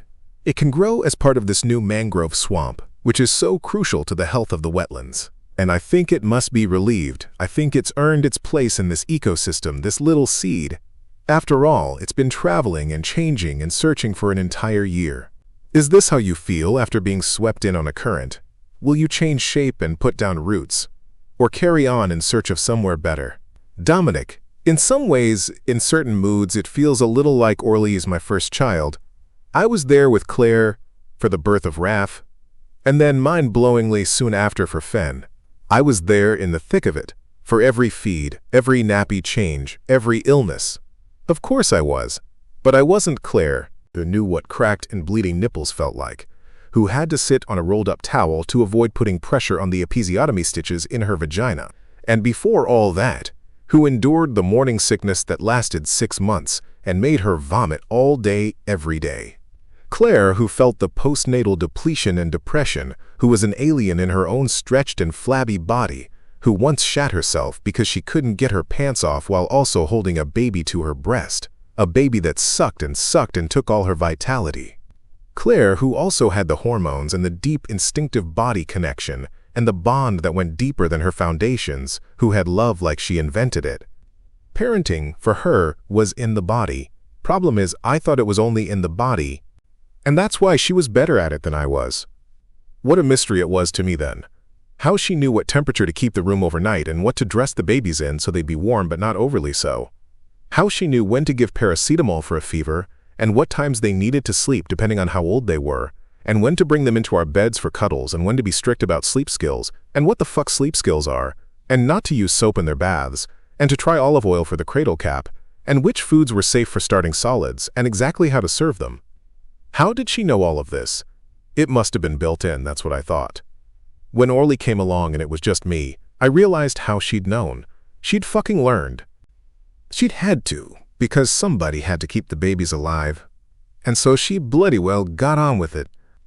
And now I was going to have to do the same, except without any backup. And the burden of this division of labor became astoundingly, mortifyingly clear to me. Oh, how I had coasted upon the back of this woman, deep in the trenches with her and also very happy to let her learn all the things and know all the things. How many times did I ask her which sleeping bag I should put the kids in, or where the swaddles were? How many times did I pass over a crying baby, disappointed but also, come on, let's be honest, relieved to know that they just wanted mom and that I would never truly be the last line of defense. Then she went. And here I remained, and it was just me and baby. I did not know how I could ever be enough for him. I thought seriously of finding another home for him. I told myself he would be better without me, that I would break him in some way. Because he had not come from my body, not in the same way he had come from Claire's, not in a meaningful way. And then, there they were, 8 and 9 years old. Having lost their mother and yet stepping forward to save me, teaching themselves what to do so that I wouldn't have to do it alone. I knew then that it was not me against the little fella. There were no lines of defense. It was the 4 of us together, always. Maybe Raph and Fen did more than kids ought to have to, or perhaps it is simply the nature of us, that deep in ourselves we are nurturers. They changed nappies and fed bottles. They learned how to clean vomit out of car seats and scoop poo from bathwater. They rocked him, burning with fever while I drove, maddened, for the midnight medicine. They figured out how to get him to sleep when he wouldn't go to sleep. But they also cuddled and played and laughed and sang, they read and told stories, and they loved him. Purely and without resentment, and now he does the same for us. He nurtures and loves us.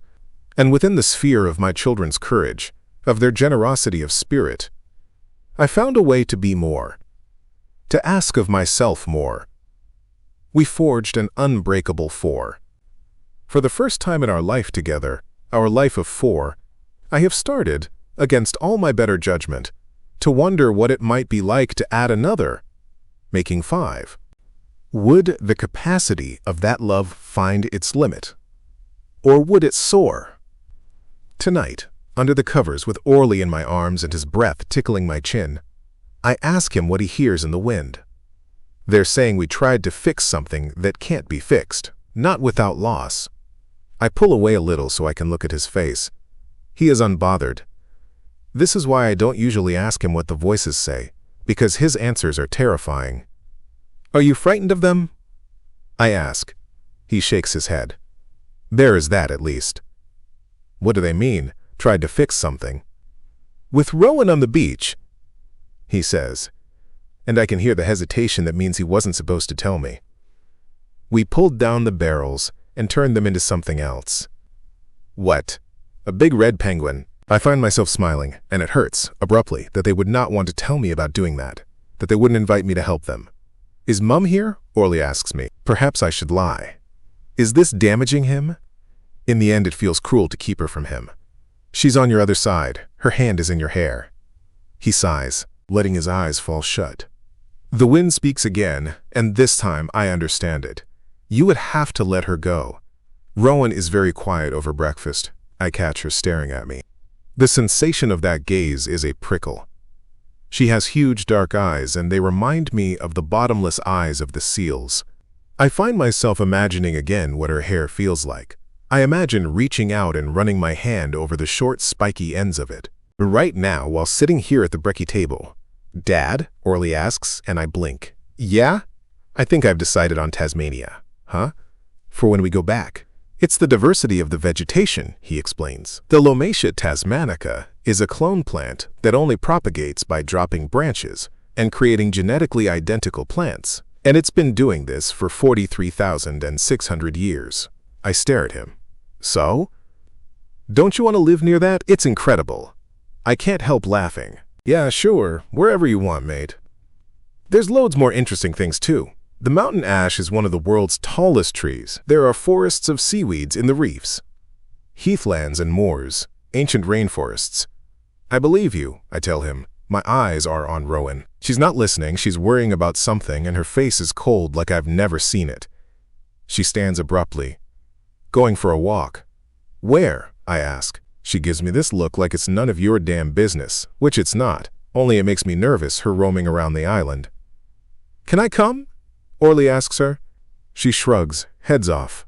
Orly looks at me for permission. I nod, because if he goes with her, then he can report back later, and I do feel guilty about turning my child into a spy, but he's happy, he bounds off after her. Raph and I sit quietly, finishing our breakfast.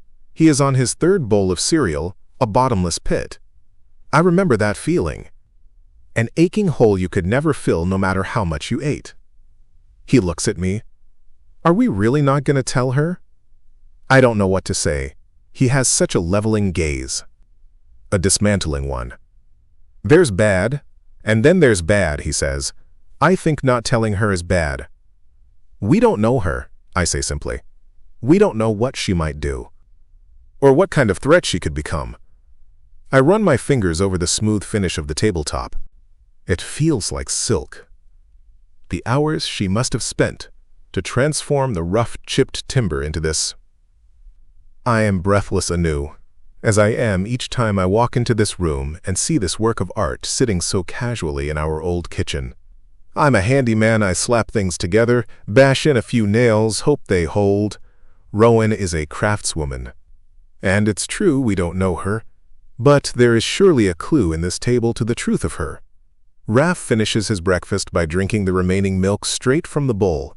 I should tell him it's bad manners, but I don't have the energy. He says maybe we'd better get to know her then. And he is right. He is much cleverer than I am. Rowan, I have an idea. Based on the fact that there's a lab at the base, when you have watched 1,000,000 hours of TV, you know what luminol is. I don't know if there's likely to be any in this remote lab, but I'm hoping the attitude to stocking it was the same as for the warehouse. Prepare for anything.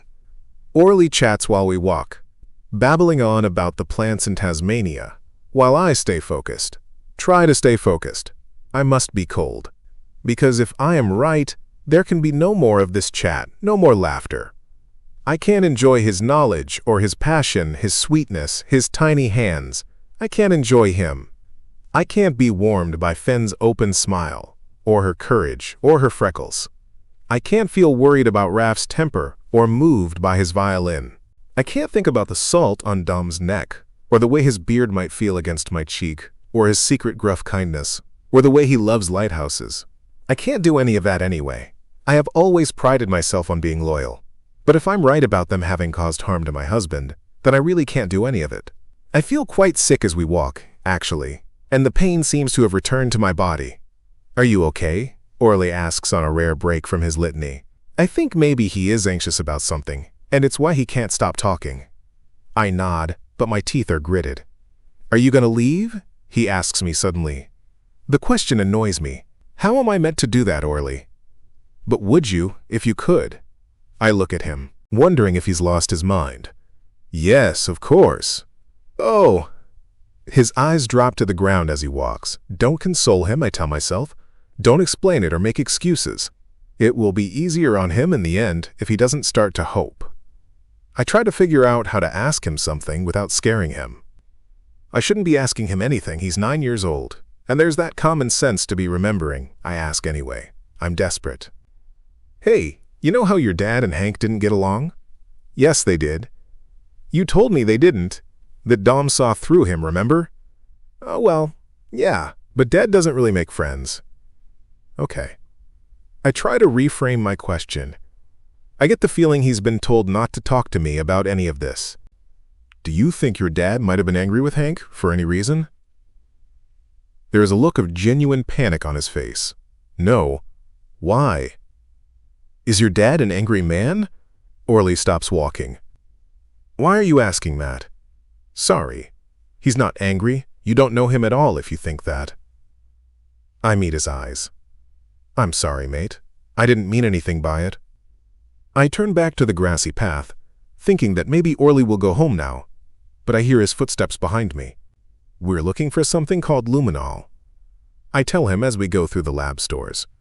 There are 3 elephant seals inside the lab building.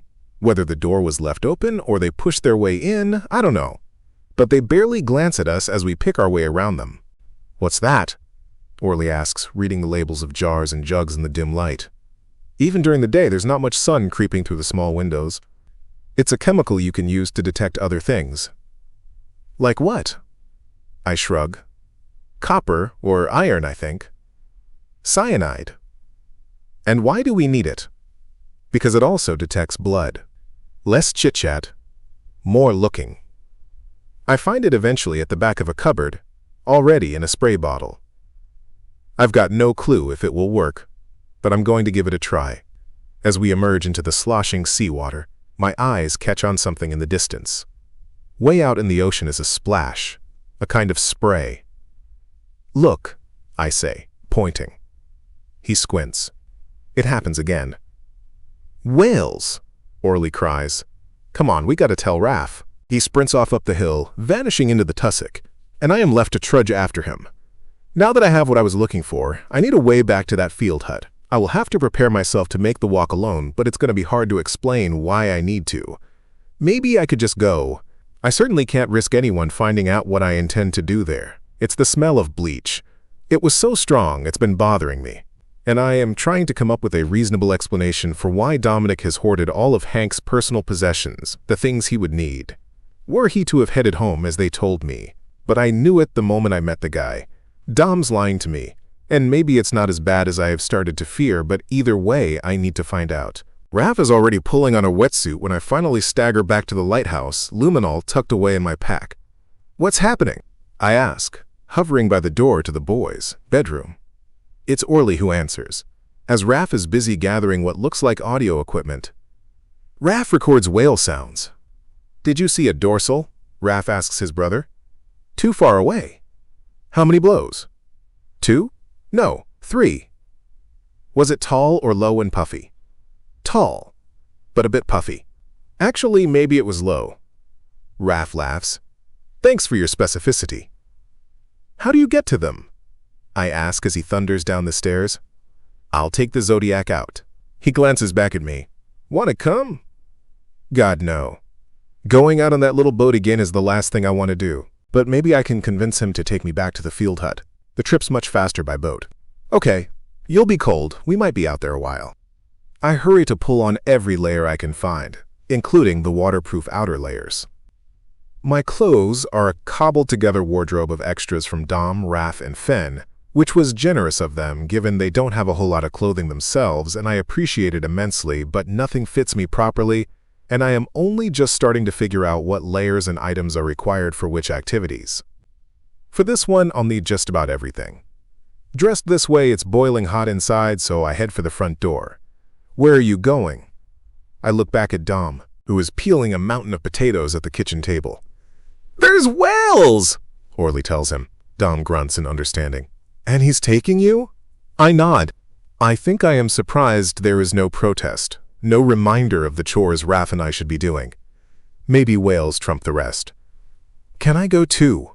Orly asks. "I need your help with the soup, mate."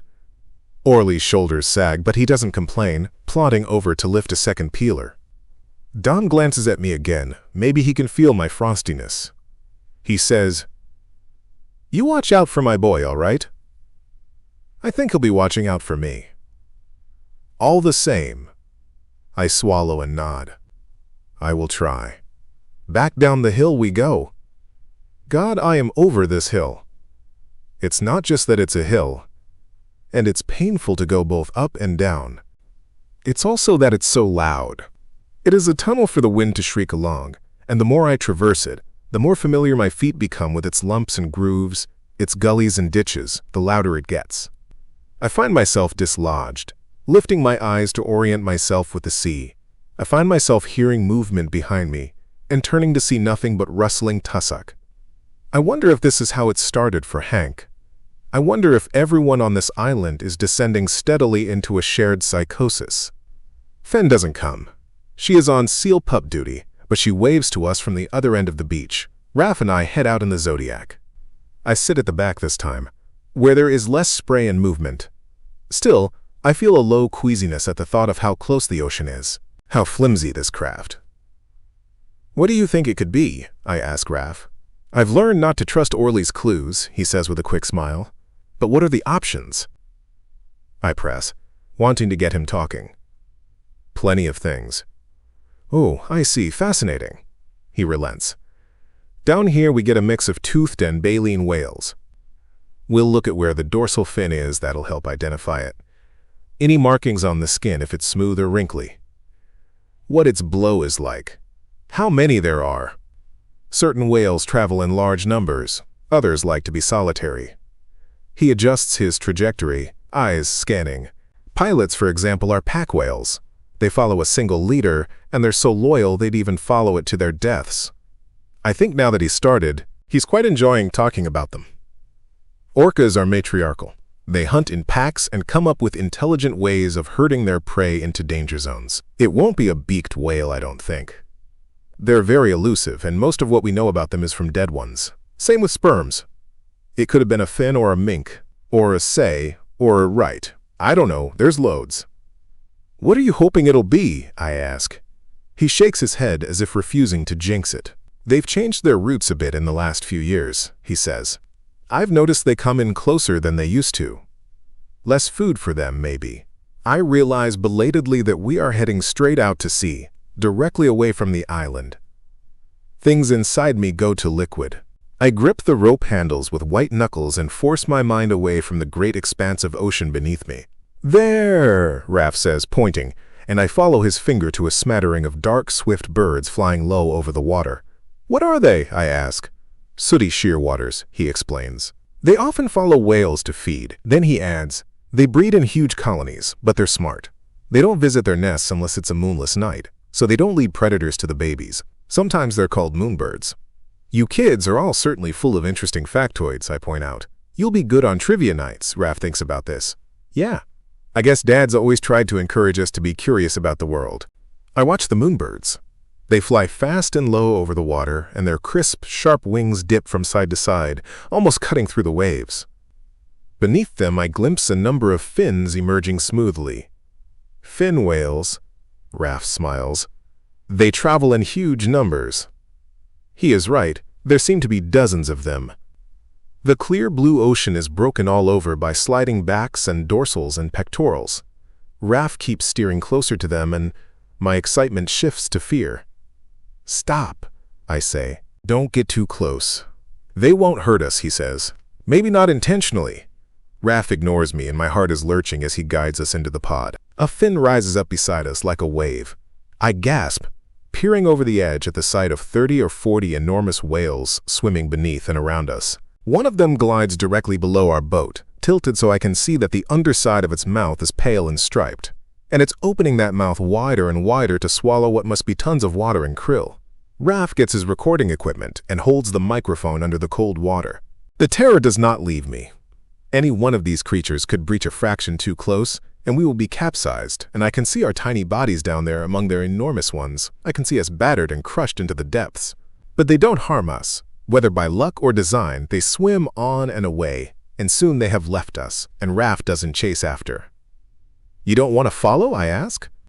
Sometimes I think it's better not to bother them too much. In their absence, he goes quiet. The joy seems sucked out of his face, leaving him tense. "Are you okay?" He starts the engine and steers back toward land. "I will only have minutes now." "Can you take me to the seed vault, Raph?" "Why?" "I want to see where my husband worked." "Dad already took you, didn't he?" There is that shrewdness again. He is dissecting me with his eyes. Suspicious. "I saw something I didn't like down there." "Your dad ignored me, but I need to take another look." "What was it?" "I'll show you." "We can't go south without letting them know," he says. "Do you think he'll let you?" Raph considers me for a good long while. Then, without a word, he changes course. "It's called concrete cancer," I explain, pointing to the flaky patch on the vault wall. "It means water's getting in around the steel reinforcing, which is rusting and expanding and weakening the concrete. It'll be worse than what we can see. This entire wall is about to come down." "This wall here?" Raph repeats, pointing at the eastern wall of the seed vault. "That wall." "But that cave in the whole place." "Yes." "You told this to Dad and he didn't care?" "He's hoping the ship will arrive before that happens." "But you don't think so?" "I dunno." I stretch my aching legs as we peer at the wall. I can't imagine how Hank could have worked here every day and not have noticed this issue. And if he did, I can't imagine how he would just up and leave the seeds here to drown. We stay the night in the field hut. Raph wanted to head home, but I convinced him it wouldn't be safe to travel at night, and I guess I was right because he conceded. We didn't bring any food and the hut has been cleaned out of everything except a few muesli bars, so we sit, hungry and cold, watching the long twilight. "Remind me why this was a good idea?" I ask through the chattering of my teeth. He grunts. "I don't know when I'll get the chance to spray the luminol." I guess I am waiting for him to fall asleep, but he is upset about something. I can see the whites of his knuckles, the clenched jaw. "Orly mentioned your friend," I say. "Alex." Raph doesn't react. "Do you miss him?" What a dumb question. Raph doesn't bother answering it, which is fair enough. "Is he your boyfriend?" "We weren't together." "Oh, sorry, I got the wrong idea." He shakes his head, frustrated. "It's just, we never talked about that. It seemed too small." Like an explosion, he is up and pacing the tiny room. "Talk to me," I say. "I just need the bag," he mutters. "The punching bag." "Why do you need that?"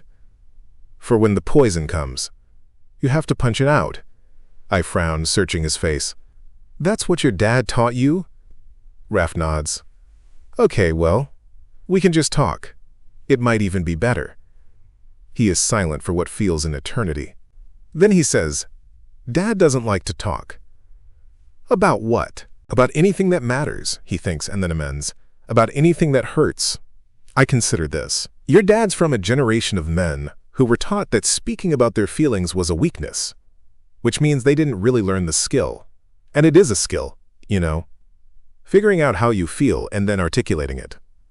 It's not easy, but I think it's important to try, or there's too much to carry on your own, you know? Especially when you're bereaved. What's bereaved? When you're grieving. When you've lost someone. "When I think about her," he says, and I can hear his voice wavering. "When I see something amazing, I feel this rage that she doesn't get to see it. She would have loved those whales. It isn't fucking fair." Without warning, his fist slams into the glass of the window and leaves a snaking crack down its center. I watch him warily, but that seems to be the end of it. He rests his head on the glass and breathes deeply. After a few minutes have passed, he dashes the tears off his face but can't look at me, mortified by the display. "Sorry, I didn't mean to. I don't want to frighten you. This isn't going to work for you. You can't just punch things," I say. "You have to find something else." It unsettles him, the thought that I could be giving him contradictory advice. And maybe Dom will be angry with me again, but right now this kid needs help. "I want you to know something," Raph says suddenly, and a hardness has come over him. And he is looking at me directly now, almost provocatively. "My family has been really lonely, my dad in particular, so you need to be careful with them." "What do you mean?" "I mean, they might be inclined to trust you." My heart picks up. "Why shouldn't they?" "Because you're married." I stare at him, confused. Do you mean you're worried about us getting too close?" "Orly's always wanted a mom." Oh, Jesus. Something in me rears back in horror. "You don't have to worry about that. I'm not built to be a mother." "And Dad? What about him?" I know he's trying to piss me off, to push me away, that the intimacy of the last few minutes is more than he knows how to handle. I'm aware of this, but it's still working because I think he's hit upon a genuine nerve. "You're not planning on seducing him?" Raph asks me. I burst out laughing. "Piss off, kid. You need to get off this island." I go into Hank's bedroom and close the door, and I am astonished to see that my hands are shaking. I love my husband. I do. Trying to distinguish between loving him and being in love with him feels petty. I see his faults, and I see what we lack.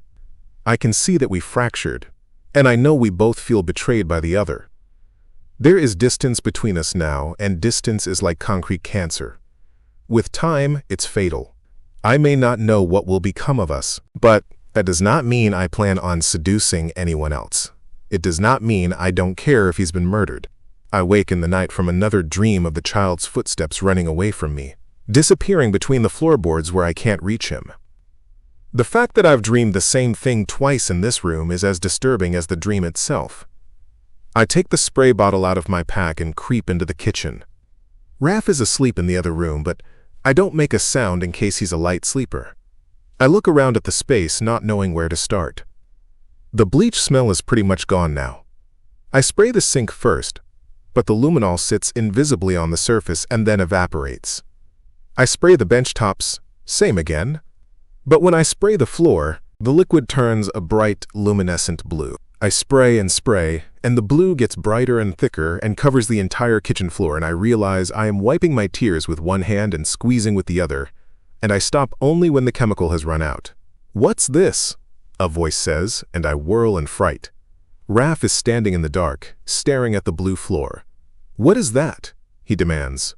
My mind races, trying to think what to tell him, but I can't come up with a lie fast enough, and then I think fuck him and fuck Dom. "It's blood," I say. "Fen." Under the surface it is almost pitch black.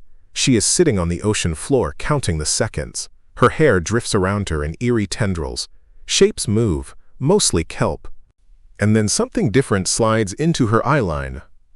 A large mass, drifting down from the surface. It's a sleeping elephant seal, its body relaxing into its deep dream state, and moving into a gentle, downward spiral.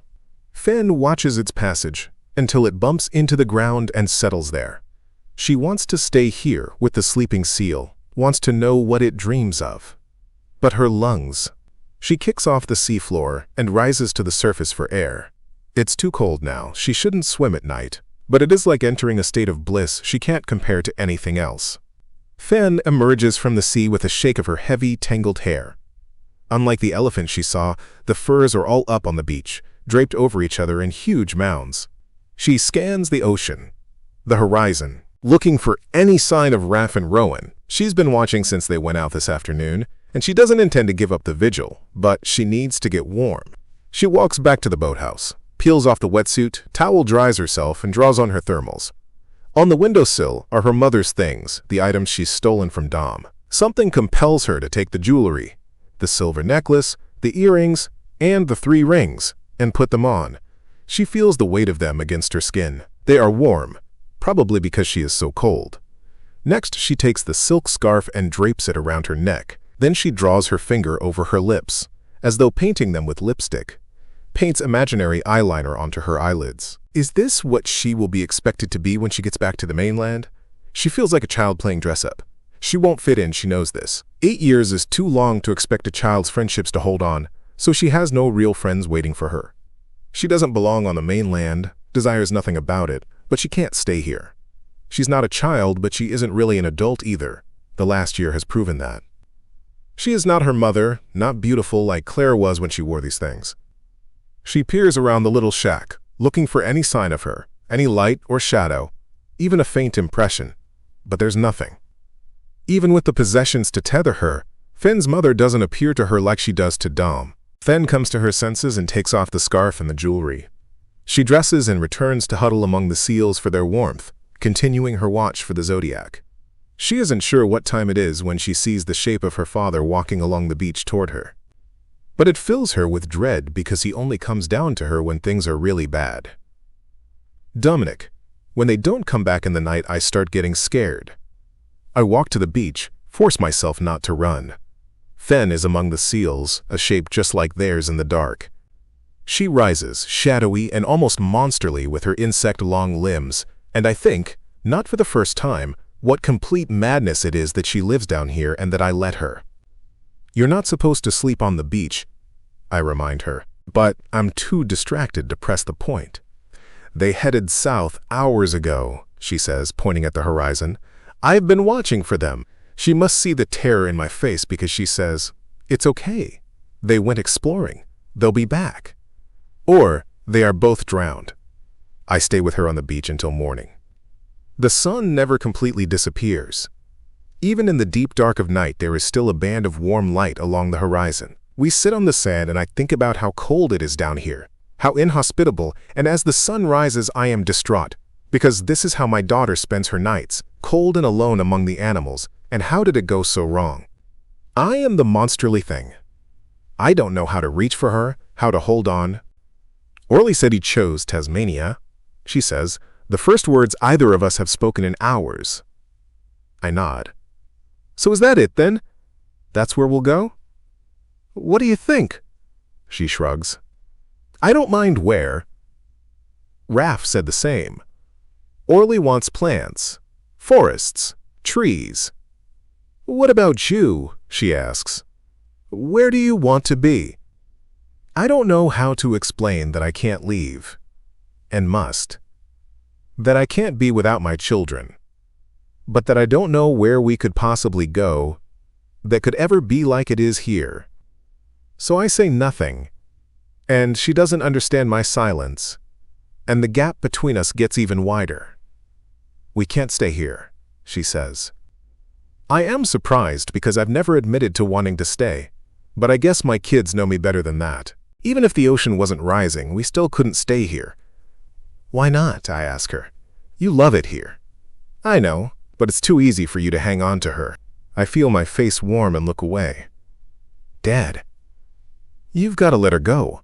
I can't watch you like this anymore. It's got nothing to do with you. I tell my daughter, which is not true. It is cruel in its untruth, but it does what it needs to. It ends the conversation. Orly makes his way toward us, greeting each of the penguins he passes with a polite, "Good morning, sir." "Morning, madam." He barrels into me, and I hold him against me. His long white hair gets in my face, and I absent-mindedly start plaiting it for him. "What did you and Rowan do in the base yesterday?" I ask him. "Look for a chemical." "What chemical?" "Can't remember." The kid can remember the entire encyclopedia of botanical scientific names, but can't recall the name of one chemical. "Did she say what it was for?" "She said biologists use it to detect copper and iron." I have no idea what this could mean, but it leaves me uneasy. We climb the hill to walk along the headland. I am extremely aware of the minutes passing. We keep our eyes glued to the water, to the horizon, to the coastline. Raph knows not to do this. It doesn't make sense that they'd go exploring. Not without telling me. If he goes out to record the whales, he has to be back within an hour or two. This is the only way we've been able to make a home here, by checking in with each other constantly, by never worrying each other. "They're okay," Orly says. "They're coming home." "How do you know?" Fen asks him. "I would know if something had happened. They would have told me by now." When at last we see Raph and Rowan appear in the distance, my knees almost buckle.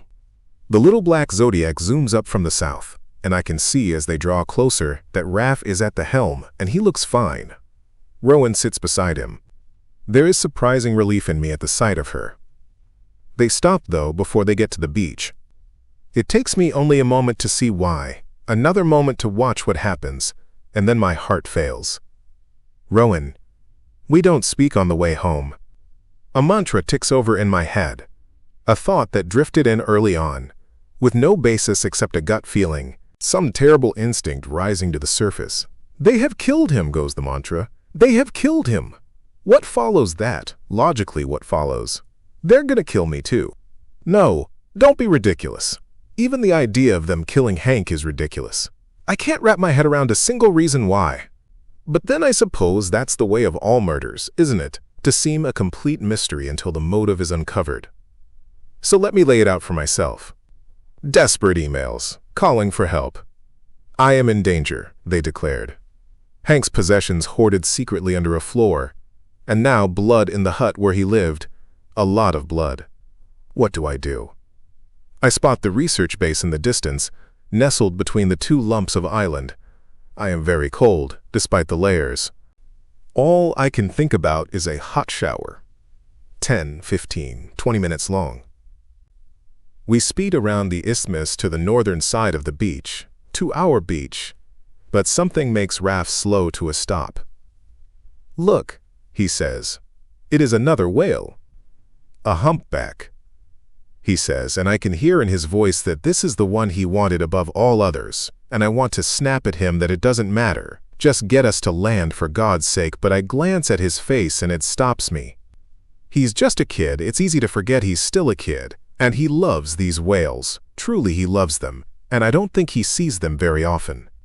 The creature crests the water, waving its pectoral fin at us, and we both wave back. We see a second, much smaller fin do the same, and I don't think. I rocket to my feet because it's a baby, it's a mother and calf, and they are so lovely that both Raph and I are laughing, and I don't want to go back to shore anymore. I want to stay here with them. I cannot, in this moment, fathom the men who came here on their boats to kill these creatures. I can't comprehend what could allow you to do that, what could drive you to it.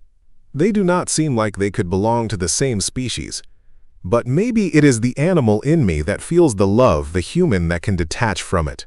I pull myself back to the moment and try to be within it. This will be over soon, and I'll regret not savoring every second. The whales disappear briefly, and then we see the baby do a kind of awkward leap out of the water, barely lifting its body. We cheer for it. It is adorable. We can't see the mother anywhere, but we search for her. "She might have dived?" I say after a while. "Not without the calf," Raph says. I look behind us to the 3 waiting smudges on the headland. What will I say to him? How will he explain the blood? Is there anything he could say that would satisfy me? Make this pain in my chest go away. How do we move forward from here? I don't know if I can climb that hill again, sleep in that lighthouse. I feel sickened by my thoughts about him, by the rising heat of my desire for him, by my lack of vigilance, by my distractions and my pleasure when I should have been pursuing Hank and nothing else. That is the last coherent thought I have. Because the mother whale, this mighty humpback, breaches the water right beside us, her body surging high into the air. Her arc is clear. She is so close I can see all the scratches on her skin, all the barnacles clinging on, every tiny detail. She blots out the sky. I know what will happen, we both do. I reach for Raph's hand and squeeze it tight, and I look into his knowing eyes with time only to say, "It's all right," before she comes down on top of us. Raph, he thinks of his mother. Just her name, he doesn't have time to conjure anything else. And then, as the enormous body of this creature he loves falls toward him, he thinks it's not a bad way to go. That actually, it is quite perfect. Dominic, it isn't until afterward that I am able to make sense of it. I must be mad for thinking any of this, must be imagining things. But it looks like she twists at the last moment. It looks like she leaps, is falling, sees them beneath her, and then pulls herself to the side, angling that massive body away from them. It looks like she tries to save them. Rowan. It is the storm again, the churn of the sea dragging me under, my body battered, my lungs exploding. I am tumbled head over tail and have no sense of up or down. It takes an eternity for me to grasp any stillness, any hint of calm among the maelstrom, enough to right myself and kick, reach, gasp the air of the roaring surface. My lungs shudder. I am somehow uninjured, somehow alive. It makes no sense. I look frantically for Raph but see nothing. I don't know where the whale is, or the Zodiac. The ocean is trying to calm itself. I dive below, but I can't see anything. And it's happening again. This can't be happening again. I can't be searching for his body down here, reaching desperately. We surface together. He gasps and coughs. He is alive, a few meters away. I swim for him, grab for him. He grunts, yells out. My arm. It's okay, you're alive. How? He asks, all of him trembling. I don't know. I really don't know. Let's get to shore. I try to support him as we swim. The weight of him in my arms is so much heavier than I wrench my thoughts away from that dark place, knowing I must be in shock if I'm going somewhere I left behind so long ago. I don't want to think about it, except I can feel him now. His little body weightless against me. Shearwater is a place of ghosts, after all, and it has found mine and delivered him back to me. Raph and I lie on the black sand as they run to us. I lose time. We walk to the hospital, I think. We are both dazed and in shock. Raph's arm is broken, maybe. I am unhurt, but the footsteps are pattering down the hallway of my mind. His laugh is in my ear. All 5 of us sleep on the camp beds in the hospital. I sleep for a long time, I think, slipping in and out of dreams. His name was River, my little brother. Dominic Raph's wrist is swollen to twice its size. He says he felt it twist when the humpback's body landed beside him and the force of its weight threw him hard. But, and here is the wonder of it all, it did not land on him. If it had, he'd be dead. I can't even approach how I feel about that. I can't go back in my mind to those moments, watching and powerless and so sure my son was gone. It's not about me, so I will leave that there. I have only very basic first aid knowledge with which to treat the break. I can't x-ray it without power, wouldn't know how to read an x-ray anyway. I bandage it and shovel pain meds down his throat. We don't have a freezer, which means we don't have ice. He is awake and calm. I can't stop hugging him. I don't move off his bed, and he suffers me, as well as his little brother and his sister at his feet. He says he'll stay with Rowan until she wakes. I can only imagine what gets forged in the moments before a whale falls on top of you. I agree. Wouldn't be leaving her anyway. We all stay. We sleep in the camp beds and sit talking in the camp beds and eat in the camp beds. It is the longest I have spent with all 3 of my children together in months. Rowan sleeps. She looks different from how she looked when she arrived, when I watched her sleep and dream the first time. Perhaps it is not her, but my eyes that are changed. Rowan.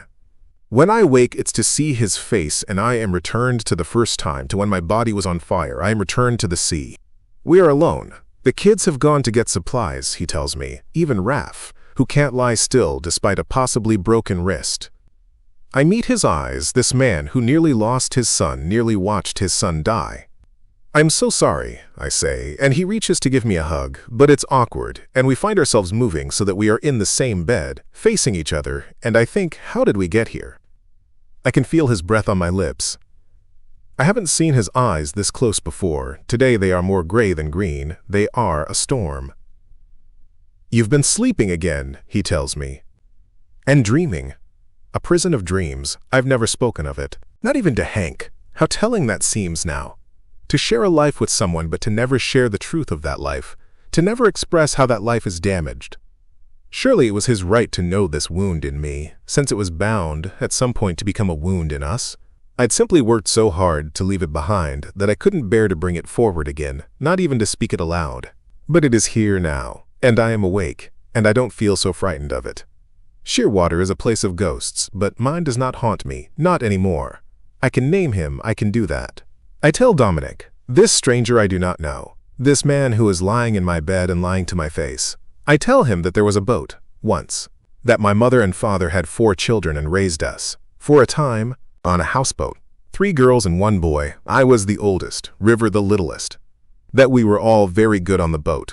When Mom and Dad went ashore to work, I looked after my sisters and brother. I cooked and bathed them, I brushed their tangled hair, read them stories, got them to sleep. We were wild, every one of us, often unclothed because it was easier to dive into the water and swim like fish, then swing on ropes to get back aboard. I held him in my arms most of the time. I swam with his face by my shoulder, his little hands curled against me. I made sure he didn't fall, but it was wild. I said it was wild, didn't I? I loved him, and he drowned while I was meant to be watching him. That's what I dream of. His tiny bare feet on the deck, pitter-pattering toward me, and his laugh as I catch him. Dominic is holding me and our lips touch. What a strange thing that grief can become need in moments, in breaths, in the strength of his hands. Maybe it's shelter, maybe distraction, or something else entirely. But there is old pain in me, and we kiss as though we have kissed 1,000 times before, as though in other lives we kissed every day. We kiss as though we have been waiting years to do so. He tastes of salt. I recognize his body against mine. And then I disentangle myself, saying, I can't, and I'm sorry. And I walk outside to the black sand and the blood-red kelp and the bones. I walk among the bones to the sea's edge, this sea that brought me here. If he has killed my husband, what then? What will I be? Dominic, I was taken to my knees by the fear alone. While she has endured the thing itself, maybe it is not the same thing exactly because he was not her child, but then I think that is a very small way to look at love. He was hers, and beloved, and he's lost. I am sick with the terror of this thing, and I think that to survive it must take a fathomless kind of strength. It's this strength, her strength, that takes the edges of me, those edges that crumble first into the sea. Rowan. The kids are in the mess room eating 2-minute noodles. They are vibrating, high on what happened. They tell me she saved us. But I can't think about that. I can't go there. I have to be a different thing now, something with sharp edges and a solid center. All 5 of us walk back up to the lighthouse. Dom and I don't look at each other or talk. It will be as if the kiss never happened. A fever dream. A betrayal, certainly. But more than that, a softening. A weakening I can't afford. He, Fen, and Orly carry armfuls of driftwood with which to make fire, and walk ahead to get stuck into the chores we've neglected over the last couple of days. Raph and I travel behind at a slower pace. Walking does not feel good. My body aches again. I am so sick of feeling like shit. But I'm more concerned about Raph's arm and how it will get fixed. Pain? I ask him. 4. He replies, which has got to be a lie. How will he play the violin if his arm doesn't heal properly? He must see my concern because he says, I don't think it's broken, showing me how he can wiggle his fingers. Just a sprain. Then, are you going to talk to Dad about the blood? I say. Yes, I have to, don't I? Unless you want to tell me about it. He shakes his head quickly. I don't know anything. Just talk to him. He pauses, but I get the feeling he's not finished. Sorry, I was such a prick the other night, when I said you wanted to seduce Dad. Honestly, that's the last thing on my mind. I try not to sound as guilty as I feel. Okay, cool. He scratches the back of his neck. I really do need to get off this island. We all do. I keep getting this feeling like Dad wants to stay, even after they come to get the seeds. He hasn't said so, but what's there to stay for? Raph doesn't answer, but he doesn't need to. We both know what would keep Dom here. You're an adult, Raph. It's your decision. I don't know if I could leave him here. And if Dad stays, Orly stays. I shrug. Look, at some point you have to choose your own life. We all separate from our parents. That sounds cold even to me. I don't tell him it's not his job to carry his family. It is his job, because he has decided it is. I understand this maybe better than anyone. I think of the things I decided to carry, and how I had to make myself strong enough to do so, and then I think of my mom again. She was very loving in the beginning, but grief severs things. Raph is working through his own stuff. You know when she was coming down on us? He asks slowly. I have this thought. That I didn't mind, he grimaces. Do you think that means I want to die? I shake my head. No, mate, I think it just means you're brave. I thought of Mum too, he says more softly. And then it was funny. When I woke up and my arm was killing me, Dad was talking to me, and I wasn't really sure what he was saying, but the sound of his voice was like, home, or something. And I had this other thought, that it should have been him I thought of.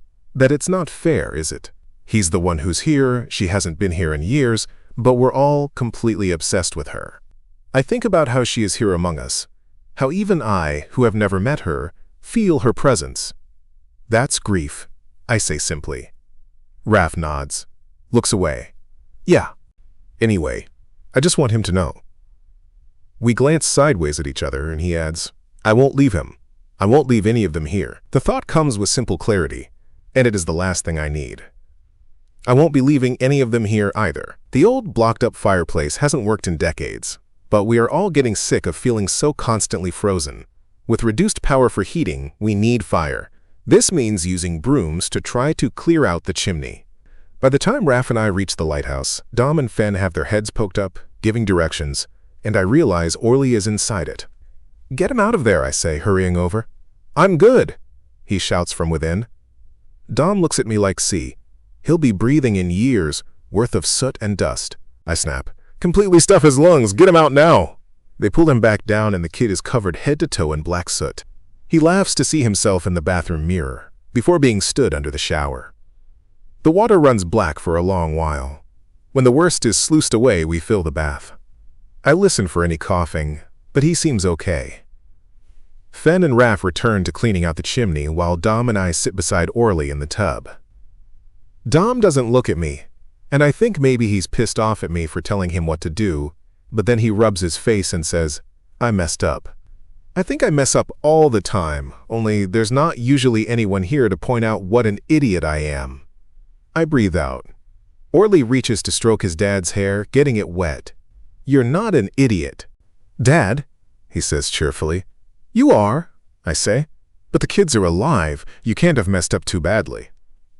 I don't really want to sit here and make him feel better about himself, so I leave them to wash. I spend a little time alone in my room, undressing and unraveling my bandages. They are filthy now, and I've run out of fresh ones, but I don't need them anymore. I think I've become too used to them, maybe even a little scared of not having them. Scaffolding to keep me upright. Gently I run my fingers over the grazes and cuts, doing an inventory. Most have scabbed over and don't hurt anymore, but a couple of the deeper gashes are still red and tender.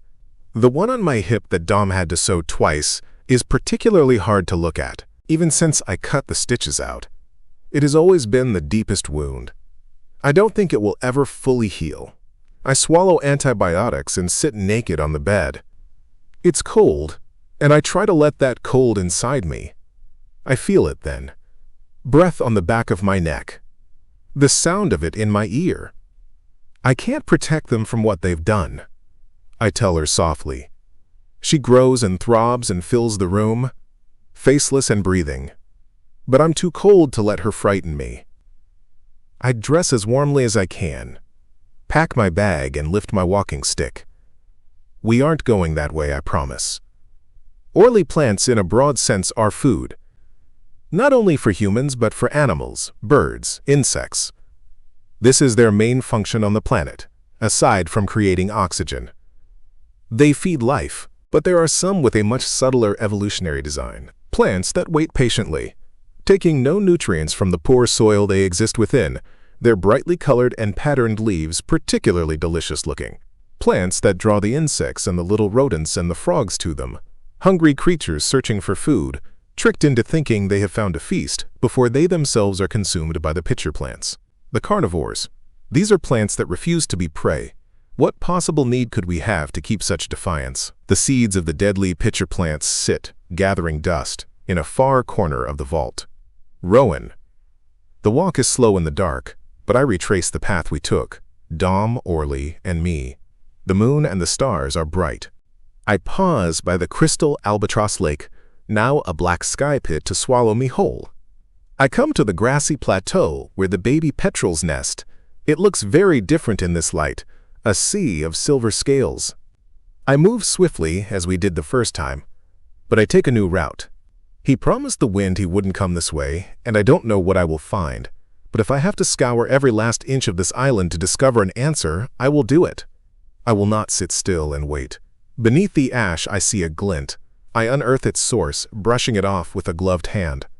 The glass has melted into a new form. It is curved and almost graceful. I don't know what this thing used to be. A vase, maybe, or a wine glass. But I am transfixed by the way the light is moving through its twists and arches. Oh God! I hear.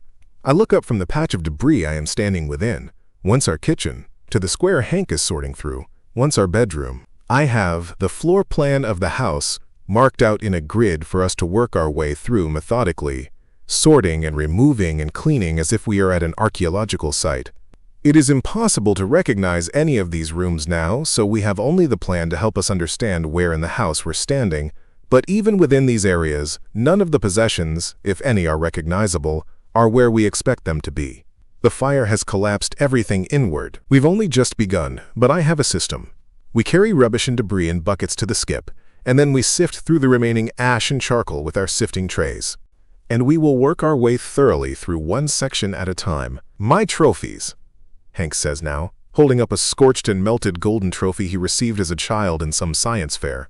The fact that he had these items shipped from his childhood home in New York, over half the world and several oceans, goes a fair way to explain how much they mean to him. And yet Hank has been reacting this way, with vivid despair, at every recognizable item he has come across, from old CDs to beard trimmers. I suppose, woodenly, that my lack of sentimentality has turned out to be a good thing, that it was right, in the end, not to keep anything of my mother's, and to tell myself it was because I wanted nothing from her or of her. Put your mask back on, I say to Hank. He slumps onto his overturned bucket, holding the trophy to his chest and gazing around at the house. I pick my way over to him and gently move his mask into position. I stroke his hair once. Then I return to my work, knowing that it will be me who clears and sorts through this house, room by room, while my husband grieves his losses. I'm going to take the job on Shearwater, he tells me without warning. I straighten and look at him over the wreckage. I am so hot under this protective gear. I've been saying no because I needed to be here if we were going to have kids, he adds. But you're never going to give me those, are you? My mouth opens, but no sound comes. That he is doing this now, in this moment, is astounding to me. There's nothing here for me anymore, Hank says. I turn and walk out of the ruins. I walk past where the eucalypts stood tall and proud and so very old, then into the forest of alpine ash. They are dead now. Everything seems to be. It is an eerie place of white and black. There is no bird song. No rustle of tiny feet under brush. I sink onto an overturned piece of roofing tin that has flown a long way to land here. I don't cry for my husband, who wishes to leave me. I cry for the forest, for the trees and the shrubs and for all who lived within it. So many species. So many creatures I'd come down here to look for each day. And delight in the glimpses I caught. I cry for my life here, in this little patch of paradise. For the safety I felt. For the woman I was while living here. I fed the magpies each evening in this spot. I waited for the passage of Mother Wombat and her baby, ambling slowly by. Her burrow was here somewhere. I stop crying and stand to look, unsure why I would do this to myself. Any remains I might find will only make it worse. But I lift the sheet of tin and rest it against the burned husk of a tree. I can see the opening of the burrow in the earth. I get down, on my knees, then onto my stomach, pressing my whole body flat into the ash. And I look. I think my husband loved me as a vessel. Not consciously. I don't think so little of him that I believe he could be conscious of this. But somewhere deep within, a buried truth in the darkness. He never took the time to discover my body. He never explored it for what it could offer. Aside from the obvious, he never found in me, in my essence, a purpose other than to carry children, and when I admitted I couldn't do this for him, he turned away from me. He had no more use for my limbs or my skin, my muscles or tongue or fingertips. He couldn't even see me anymore, my flesh. I'm not sure that such a turning away could exist in the same body as love. I'm not sure it's possible to make so small a thing of love. I think love expands when it needs to, it adapts, it embraces. But then, mine didn't do that either, did it? Hank and I carried on, pretending it was all right. He video called me from the island once a week. There was comfort in the familiarity of him. Still married, after all. Maybe I would follow him to Shearwater one day. Maybe we could salvage a life together. But every day I did not come. And now there is this day. Here on a windswept, starlit hill, and I think I have found something, and the broken years fall away. I think only of him as he was in the beginning, when he taught me how things could grow, how they could entangle. I think of how I loved him when that love was simple. Because I am quite certain I have found his grave. She disappears. She doesn't tell us where she's going, and she doesn't let the kids go with her. I spend every minute waiting for her to come back, forcing myself not to go out in search of her. She is not mine. Still, I wait for her. I thought she would ask me about the blood in the hut, but she didn't. It's disorienting. All I have is Raf's explanation for their trip south, how she presented as worried about the concrete, but he suspects she was using it as an excuse to get back to the hut, where she used her chemicals to prove blood was spilled. He swears to me they spoke no more about it, that he told her nothing except to talk to me. She did not talk to me. She must suspect violence. She must think I'm lying to her. Why did she come here? I lie awake, obsessing over these questions, thinking of her. I have an urgent need to fix this, but I don't know how. I feel lost at the thought that she will not come back to us. To me, when Rowan returns, I am expecting a confrontation, but instead she gathers more supplies in her pack and sets out again without a word. This time, I follow, because strapped to her back is a shovel. I think of what's buried in this island and know I can't let her dig it up. I lose her for a while. I've been leaving a huge gap between us. I think she has walked all the way down to the southern beach and the seed vault, and my heart lurches, but I can't find her at either place.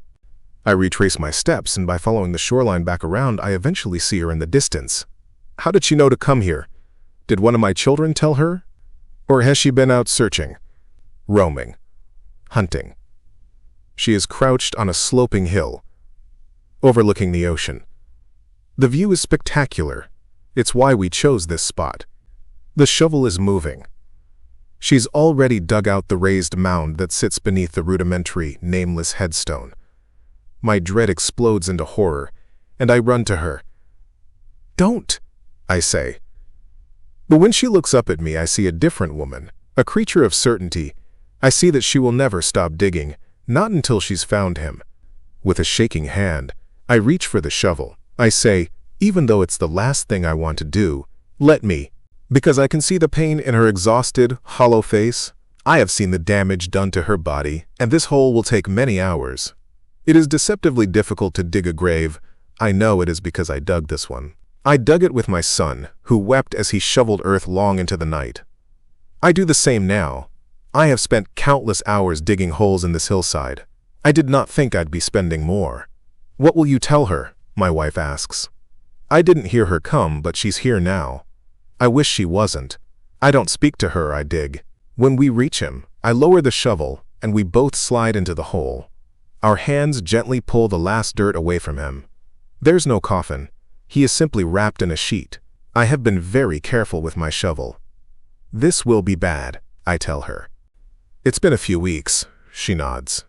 I can see the muscles of her jaw clench. She is readying herself, folds back the covering from his face and looks. I didn't know if we would be able to tell, but we can. Rowan starts crying. She covers her face and weeps, and then she reaches for his face, which still looks like his face, and she smooths her fingers tenderly over his cheeks, brushing the hair back off his forehead, and through her tears she asks, "Who is he?" Alex came 8 years after Tom did, and that's how his life has been since. Trailing behind his older brother, who is everything to him. He never probes too deeply into why Tom means everything to him, for fear of uncovering hidden pain about their father having left. He prefers to just let it be fact. All Alex really wants is to be close to his brother. Tom did swimming in school, so Alex had to do swimming too. Tom learned the guitar, so Alex learned the guitar. Tom developed a passion for mathematics and science, so Alex decided he would be passionate about the same. When Tom left university in Chicago and went chasing the worst storms to hit the country, Alex had all his fears realized. He was being left behind. It was this damn 8 years between them. What had possessed his parents to leave it so long? Why couldn't they be 2 years apart like every other pair of siblings he knew? Tom didn't stay put anywhere. He followed weather events, studying the extremes endured around the world. At one point, he found himself in Siberia, of all places, while Alex was still trying to get through high school. When Tom moved for a time to Svalbard, Alex was limping through his biology degree. Alex only caught up to him, at long last, on his most recent venture into the wilds of the world, a stint at the research base on Shearwater Island, which was dealing with extreme weather shifts enough to garner Tom's interest. So much farther away than Tom had ever gone before, all the way down near Antarctica. By this stage, Tom was very good at remote, at cold and exposed, at quiet. Alex had never been away from the bustle of the city. But he was determined. He had chosen to study in a somewhat calculated way pinnipeds and cetaceans, creatures that traversed the world, that could be found in many pockets of many seas, and thus hedged his bets. A bizarre choice for someone who had never seen either a whale or a seal. The closest he'd come to an ocean was Lake Michigan, but he knew Tom would choose a rough-edged coastline somewhere, and this time Alex was going with his brother. The research base on Shearwater is full of interesting people from all over the world. Many of the scientists are from Australia or New Zealand because of the proximity, but there are quite a few Americans to make Alex and Tom feel more at home, including Hank, their team leader. None of the researchers can make much sense of Alex, who has extremely limited field experience, almost no publications, and who chose to study sea creatures without knowing the sea. It's quite clear that he has attached himself to his older brother and been pulled along to this outcrop of the world. As a result, Alex never feels very comfortable among the inhabitants of the base. But then he meets Raph. Do you know someone hanged themselves off those? There is sun, and they are lying in it, letting it warm their faces. Off what? Alex sits up, shields his eyes, follows Raph's pointed finger to the fuel tanks in the distance. No. Raph nods. I heard talk about it a few years back. When did this happen? I don't know, before I came here. Why? I have no idea. Alex stares at the big round barrels, at the metal walkway near the tops of them. Very sad, he says, letting the image go. Raph shrugs. I tried to look it up online, but I couldn't find anything. It's probably an urban legend, like the Shearwater Carver. Alex shudders. He hates that story. A man so overcome by the spirits of the dead that he took a knife to all the researchers in their beds, killing them one by one.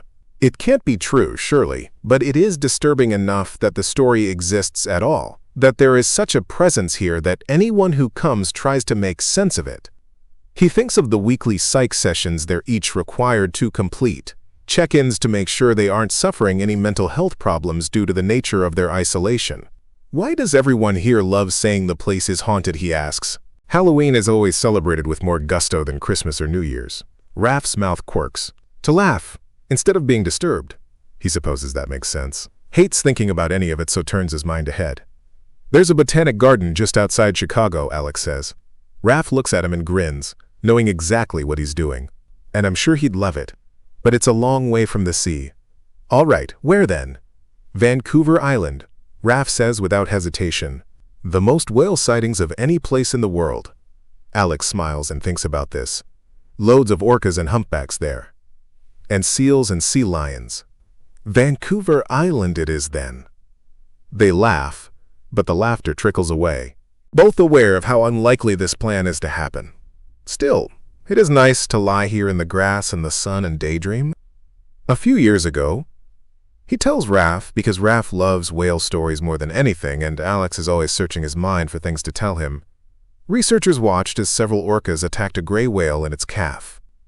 The orcas killed the calf. But then, something happened that nobody had expected. Humpbacks arrived on the scene, more than a dozen of them. They ignored the krill-rich feeding waters around them, and instead put all their energy into fighting off the pod of orcas, stopping them from eating the dead calf. The humpbacks spent over 6 hours protecting that baby, and it wasn't even their own kind. Raph looks at him. There have been hundreds of accounts of humpbacks helping other species, Alex says. Some of them even include humans. It defies reason. Some scientists say it's because they're attuned specifically to the sound of orcas as a threat to their babies. But that doesn't explain all the stories. Then why? Raph asks. They feel empathy, Alex says. When Hank makes the announcement to all the researchers gathered in the mess, it's like a lifeline for Alex. 3 extra months here on Shearwater. 3 extra months with Raph. And during these months, Raph will turn 18, and then maybe Alex will not feel so guilty for the things he imagines doing with him. Despite the excitement that blooms at the thought, Alex waits to see what Tom thinks about staying on another season to help Hank categorize the seeds in the vault.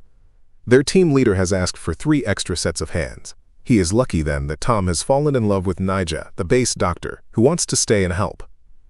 On the morning of Raph's 18th birthday, there is a storm brewing.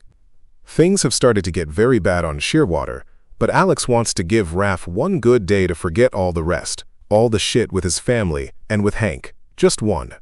Alex, Tom, and Nija are living in the Redfield hut and spending most of their time in the vault. It is a strange experience, and at first, Hank made them take a lot of breaks, insisting that so much time underground, specifically under this ground, with this particular task and all its complicated tragedy, could very well make them loopy. So he was on them all the time, checking they'd eaten, checking they'd slept well, checking they'd been up and out for fresh air. This task was asking a lot of them.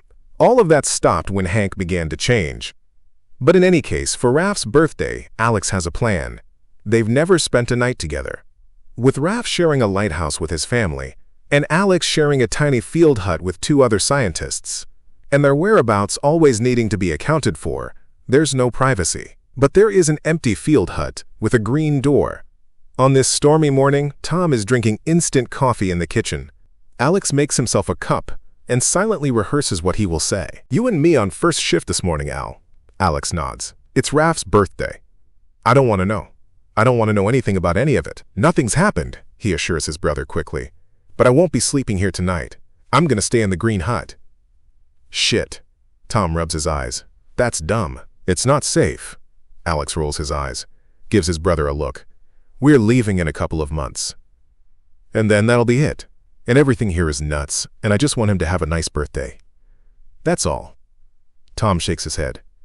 "I really don't want to know." Later, once they've finished another monotonous day underground, Raph waits outside in the Zodiac for Alex to stuff things into an overnight bag. Nija is teasing him mercilessly and laughing that booming belly laugh of hers, and Tom is ignoring the whole thing. But as Alex goes to leave, he says, "I don't like the storm, Al."